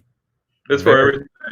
Like I've done pants there. Like you can hit pants on there. Get the ones that are 99 cents. You know those good brands that we were talking about with Kevin previously. Yeah. And you could pick those up for 99 cents. But last time I went, it was just shoes, and their sneakers. It depends on where they're at, right? Like the ones that I go to, their sneakers are usually expensive, so it'd have to be like a 50% off or 99-cent day. But the dress shoes are just left. Like I got Allen Edmonds, all those good dress shoes. Yeah, the ones you taught me about. Yeah. Some of those I was getting for a couple bucks and selling them for 50 to 100. Yeah, that's a good point. People will ship. Some people will ship on Facebook Marketplace. Yeah. And I think this is where it comes back down to, though, right? Man, there's so many ways to make money. Like it's almost like, how do you schedule your time? What do you focus on? Because anything I've tried, I've been successful at to a degree. Some more than others. Storage units are good. Garage sales are great. Thrift stores are really good. Estate sales, even a little success there. So where do you put your time at when you can make money so many different ways?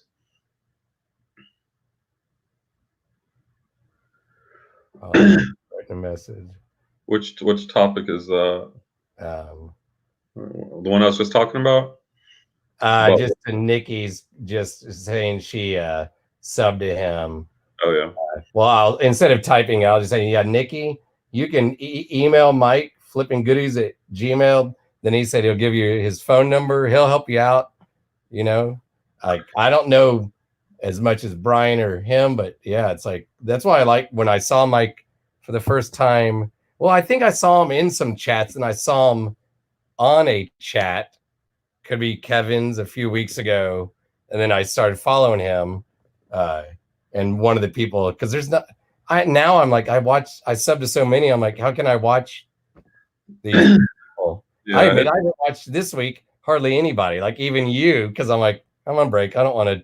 I'm not making myself make a YouTube video. I don't need to. I think you have to a degree. Like there was a point where I just watched nonstop when you're really yeah. But at a certain point, like you've got to disconnect from this. Like I try to disconnect, and you know, I will watch some videos every day, but you don't have so much time unless you're like at a certain point you learn enough where you can be successful without consuming more content. Now, are there nuggets out there? Oh yeah, there's nuggets out there from other people.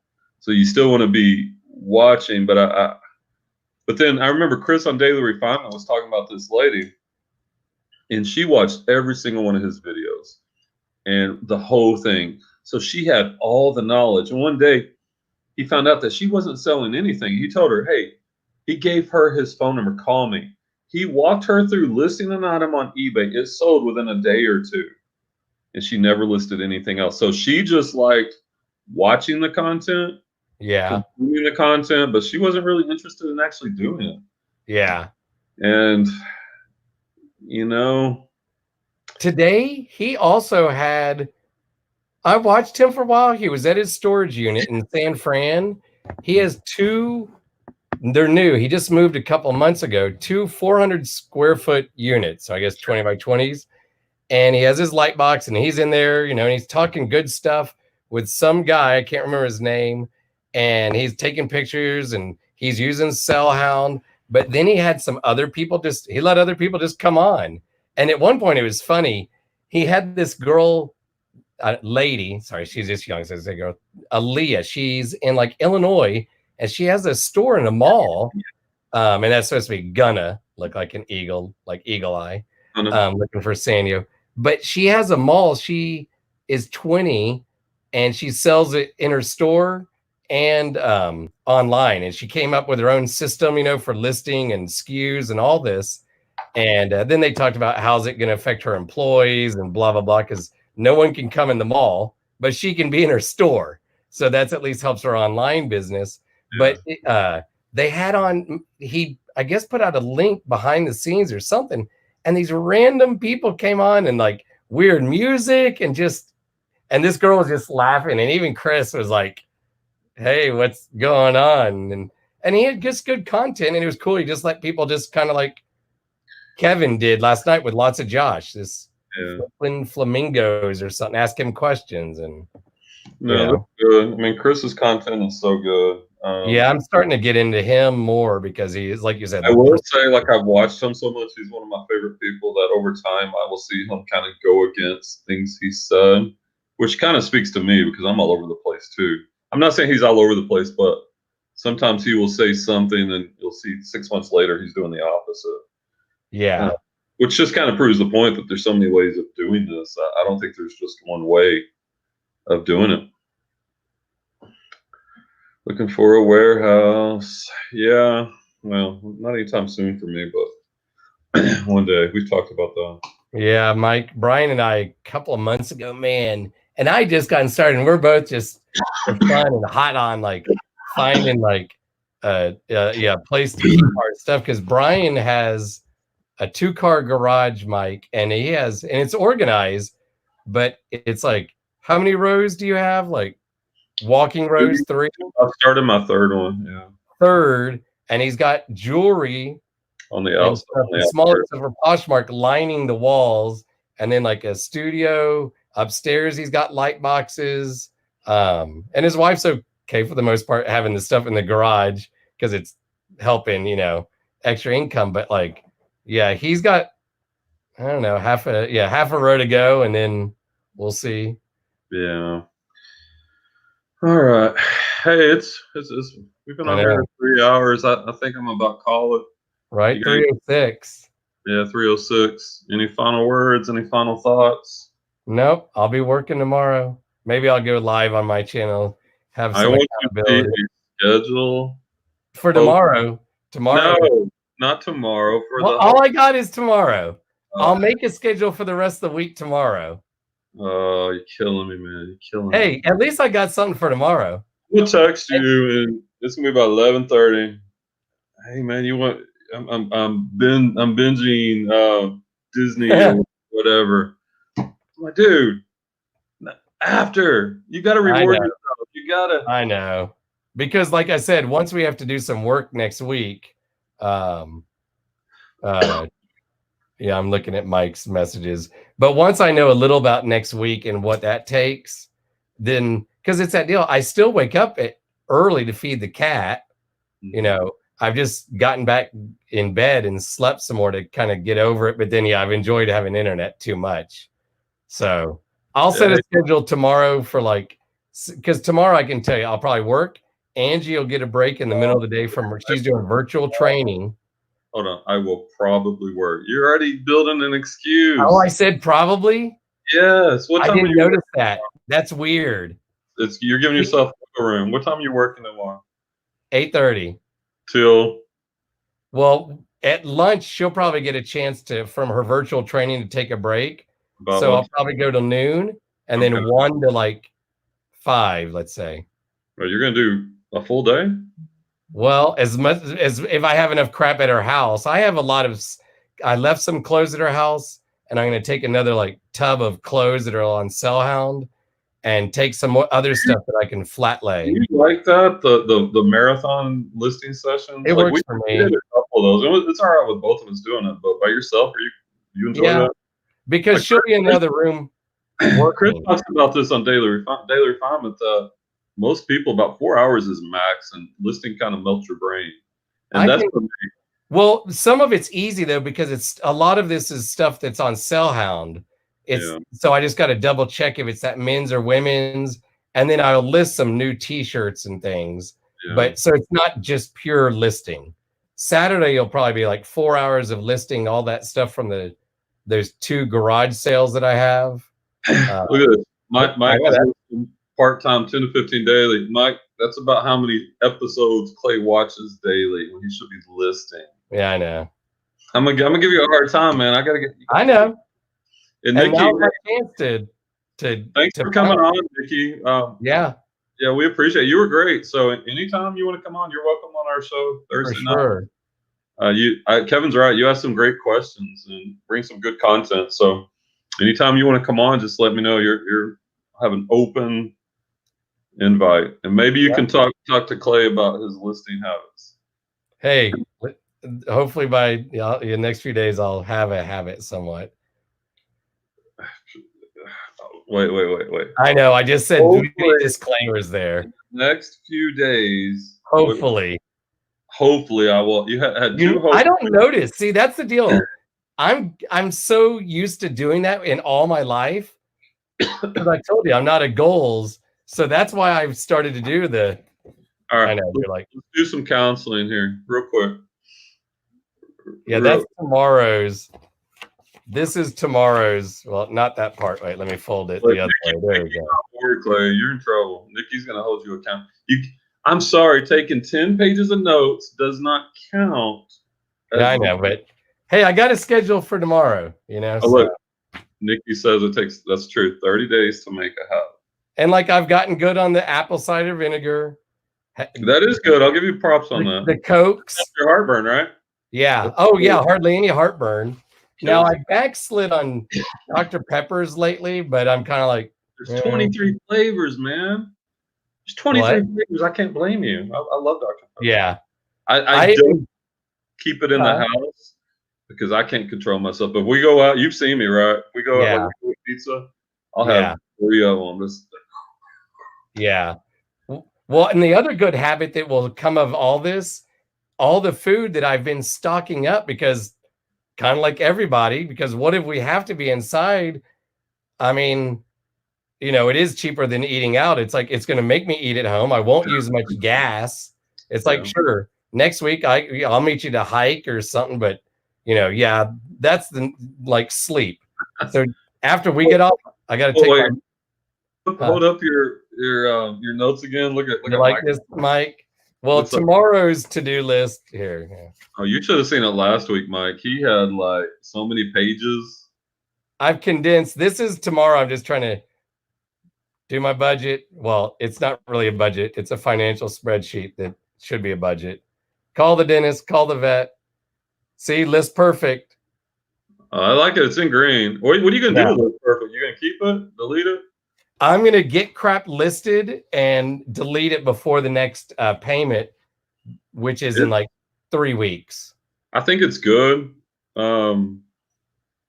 If you've got a lot to list, but with the sourcing slowing up and Justin, he's a really good lister, so he can cross list. I'm not losing much, and I'm trying to cut like we were talking to Jody earlier. I wonder where Jody was tonight. Trying to cut some of the fat, and but it's definitely one of the better resources out there. But I cut it. Dang, Nikki, 12-pack of Coke a day. Wow. Hey, Buffalo Picker. You look at, he's like, you still at it? Watch hours on juice.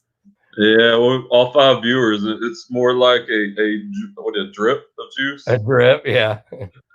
A slow drip. It's an IV.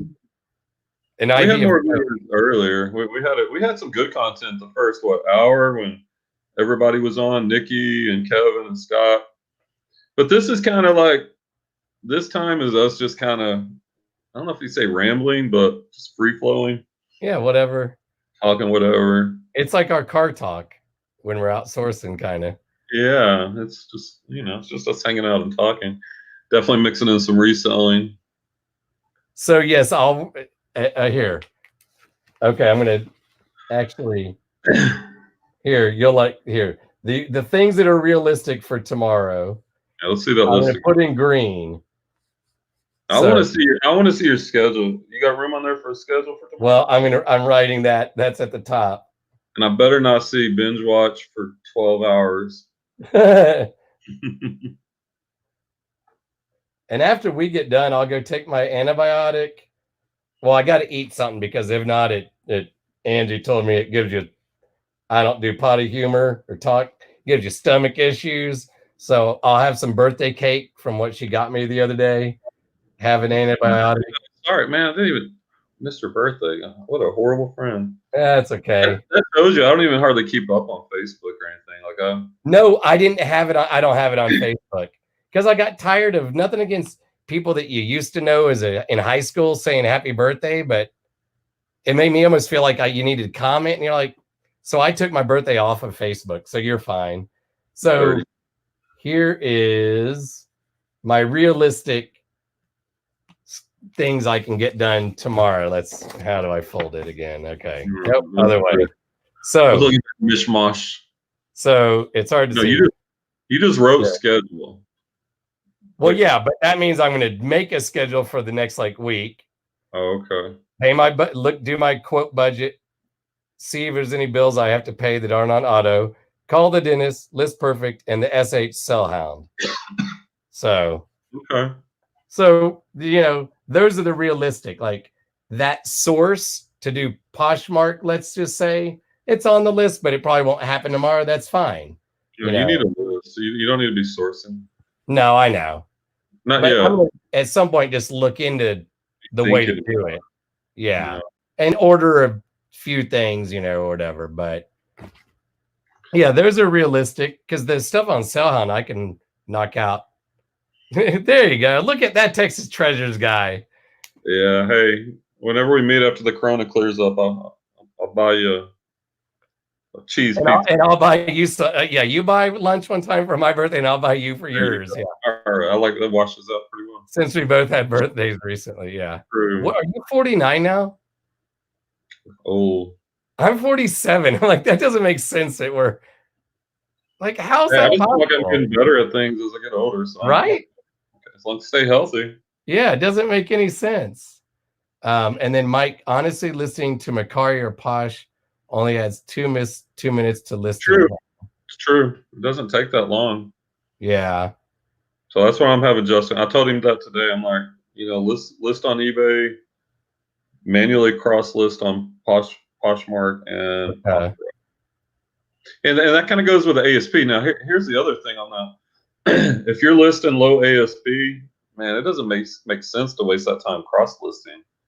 If you're only making a couple bucks, but you're wasting 5-10 minutes cross listing, that doesn't make sense. So getting your ASP up is important in a lot of different ways. Whereas if I'm listing a pair of cowboy boots for $80 on 3 different places, there's more eyeballs on it, so it's worth it. It's going to sell faster, and so that's fine. But selling a $10 T-shirt cross listing on three places.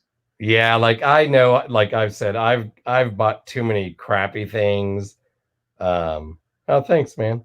Appreciate it, Buffalo Picker. You brought some good content last week. You need to come on again another Thursday. We had Nikki on. She brought some fire tonight too. Yeah, come on and be the main guy if you want. Yeah, because I think Kevin and Scott, if I understood correctly, are not going to be on as much, right? Yeah, not a regular. Kevin for sure. He'll watch some, and then Scott, I think some more still. But yeah, open spots. Yeah, one of our 2 favorite Steelers fans besides Glass City. Yeah. The enthusiasm. Now, but I think we're about to wrap it up here in a minute. Oh, we're up to 5 viewers. Hey, wonder who else now. Me, candle on that birthday cake on fire. Mike, and someone else. A mystery viewer. I know, a mystery viewer. Could be my mom again, but she would have said something. All night, every now and then, I was like, is my mom going to say hi again? I appreciate it. Yeah, we appreciate it. Yeah, right. Whatever. Yeah, Scott will be on probably as much. I got to figure out when Scott does his deals.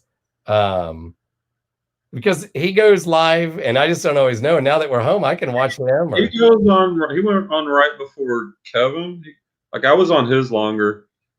Scott goes on. Kevin's on his as a guest, I guess. Yeah. And then they piggyback over to Kevin's. So he goes on right before. Oh, there's Francie.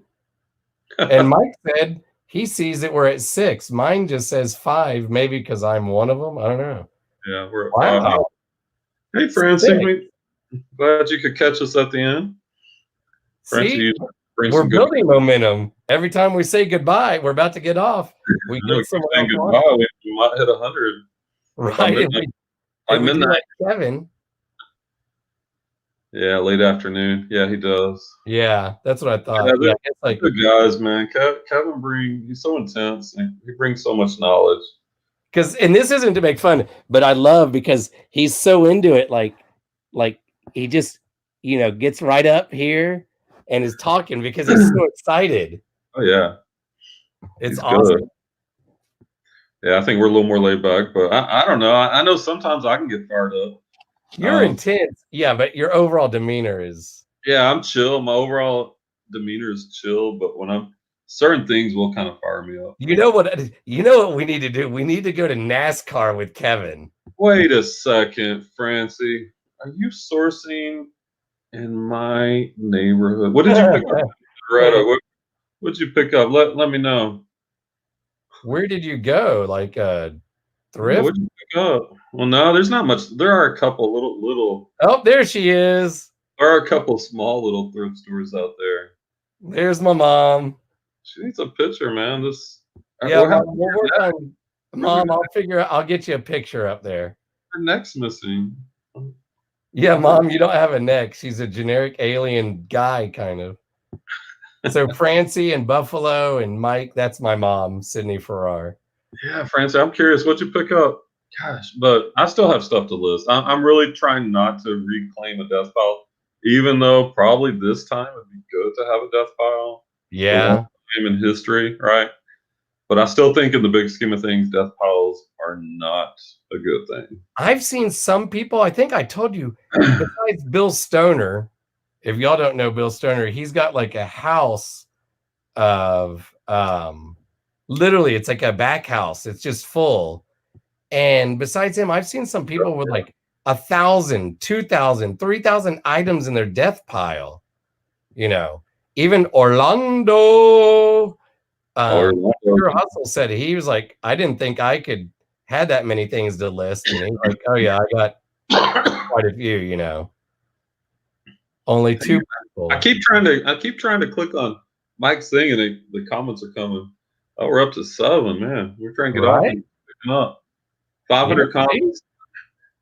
Man, I've listened. I don't know. I'm not the comic book guru. I looked at a storage unit that was filled with comics, dude. But 500 for 75. But I couldn't. I just didn't know enough about it, and from the ones I could see, I couldn't tell what they were worth.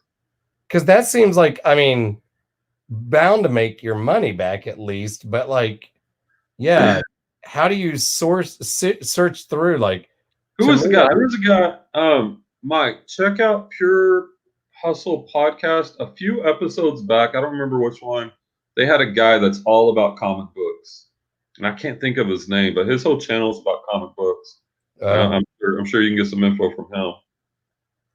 Yeah, maybe find some good ones. Selma's a lot. Francie, is that Razorback T-shirt like a old school, or you have any comps? I'm curious. 8-track player with FM radio. Yeah, I was just showing an 8-track player I sold recently on OfferUp. Okay, let me show you. Yeah, show Francie that. Yeah, I'll show you. By the way, OfferUp is kind of like a lot of people don't know about it, or I guess I do really well on OfferUp. Let me see, where's that 8-track player that I sold? All right, here's the top. Boots, games, radios. A lot of car radios, man. Look at these car radios. So this for $95. I picked it up for $5 at a garage sale. Man, car radios are crazy. Here's another one. This Jeep Grand Cherokee car radio. Picked up at a garage sale for $650. Sold it for $170. My best one. If I scroll down here long enough on OfferUp, I'd find it. It was like a Toyota Supra radio. I picked it up at Goodwill for like $5 or $6. It sold for $475 cash on OfferUp. It was insane, dude. It was beautiful. Look, there's a GMC car radio. I'm trying to get to that 8-track player. That sold for $100. Picked it up for $3 garage sale. I think I'd negotiate it down. I love negotiating. Where's the 8-track? Lots of shoes, Tory Burch. Oh, I was showing Clay this one. This is one of my better ROIs. I picked up this Walkman for 50 cents at a garage sale. New sealed and packaged. There's the model number. Sold for $200. That was an amazing flip. All right, let me find the 8-track player. All the boots, plates. I think, yeah, here it is. This is a vintage. Clay was with me. We got this at an individual estate sale. Vintage. Love that guy. Yeah, because I was going to buy all that if you hadn't, for sure. Oh, yeah. Because I knew enough by then. Yep. This sold for $100. I paid $10 for it. It's got the H. It sounds great, too. I did. I still have the speakers. And these sell great. So, a lot of good sales on OfferUp. That's what Kevin told me last week. He's like, why are you not selling on OfferUp? Because I was telling him about how good it was going. And so I'm like, yep, I need to get back on it. Right. Anything else going on? Car radios are awesome. Yeah. I have a Jeep radio. I'm paying attention. I love old stuff. Yeah, vintage. Dang, we're up to 8. We're picking up steam, man. Yeah, vintage items are great. And that stuff sells really well for me on OfferUp, man. I don't know. And you can do shipping on OfferUp, or you can do the local meetup too. Oh, yeah. Mike's talking about you're in my alley looking for vintage alarm clocks. Yeah, I sold a couple of those too. The vintage alarm clocks. Yeah. Oh, I really good find. Maybe we talked about it. Yeah, we did, I guess, last week with what'd we call that guy at the garage sale? Which one? Oh, Crazy Judah, the guy with all the great electronics that he wouldn't. The one that got me not monetized, but he got me the flag, the copyright flag. Oh yeah, and I did get that vacuum. I got to get listed on nice. Facebook Marketplace. 10, and it should sell for 60 or 80 or. But this guy Mike, you would have loved. He has this garage, and we were just driving down the street and saw a sign, and I had gone to his garage sale a few months ago.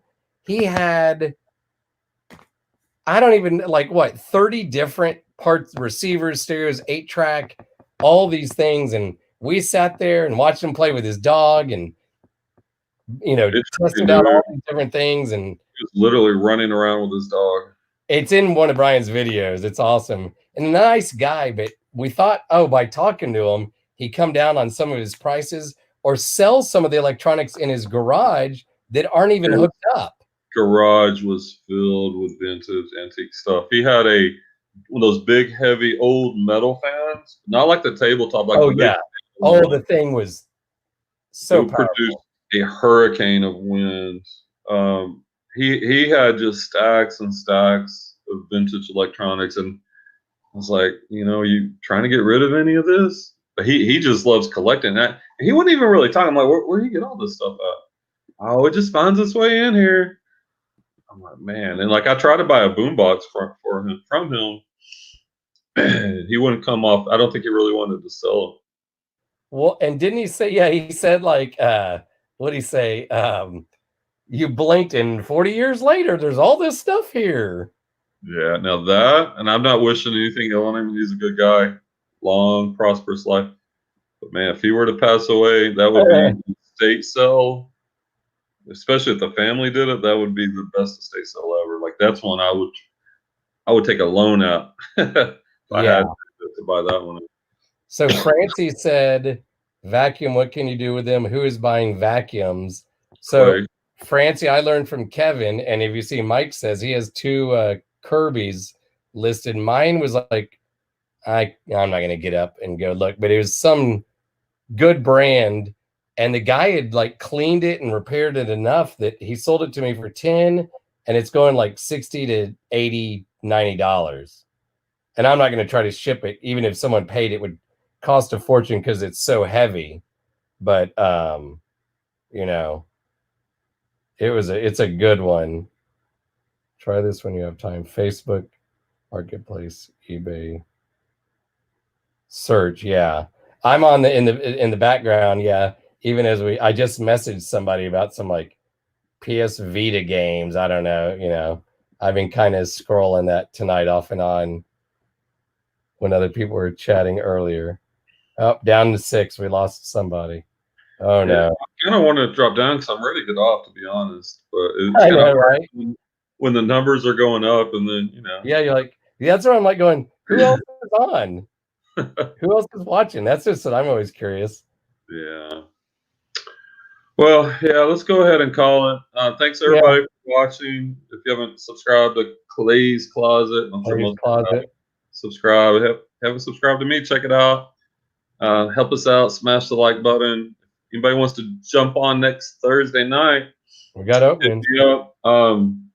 You can message me on Facebook Messenger, probably the easiest. Name's Brian Bent, or you can reach out to Clay, or just show up here next Thursday. Yeah. Let us know you want to come on. Assuming we got room. I don't know. Nikki might be on. Scott might be on. If not, just be me and Clay talking. But y'all be welcome. Yeah. We need to also Todd, the guy in Minnesota. He had not popped up, and he did a live yesterday. So he'd be, that what's it, something Hustler. Can't think of his name, but yeah, Mike, Francie, if y'all are available next week, Kelly, whoever. Yeah, join us. Let's chat. Yeah. And Nikki did a great job. Check out back at the beginning, the first hour. I think it was really good content. Yeah. Scott, Nikki, and us. I need to go back and watch it because Kevin threw out like. Yeah, he was throwing out nuggets. Nikki was throwing out some great questions. Oh yeah, like this auction tomorrow. Yeah, we shared some sourcing, some places to source. I talked about something, and Kevin and some others were talking about ways to source, especially now when a lot of thrift stores are temporarily closed. So, all right, well, it was good. Everybody have a good night. Happy treasure hunting. Until next time, guys. We'll see you.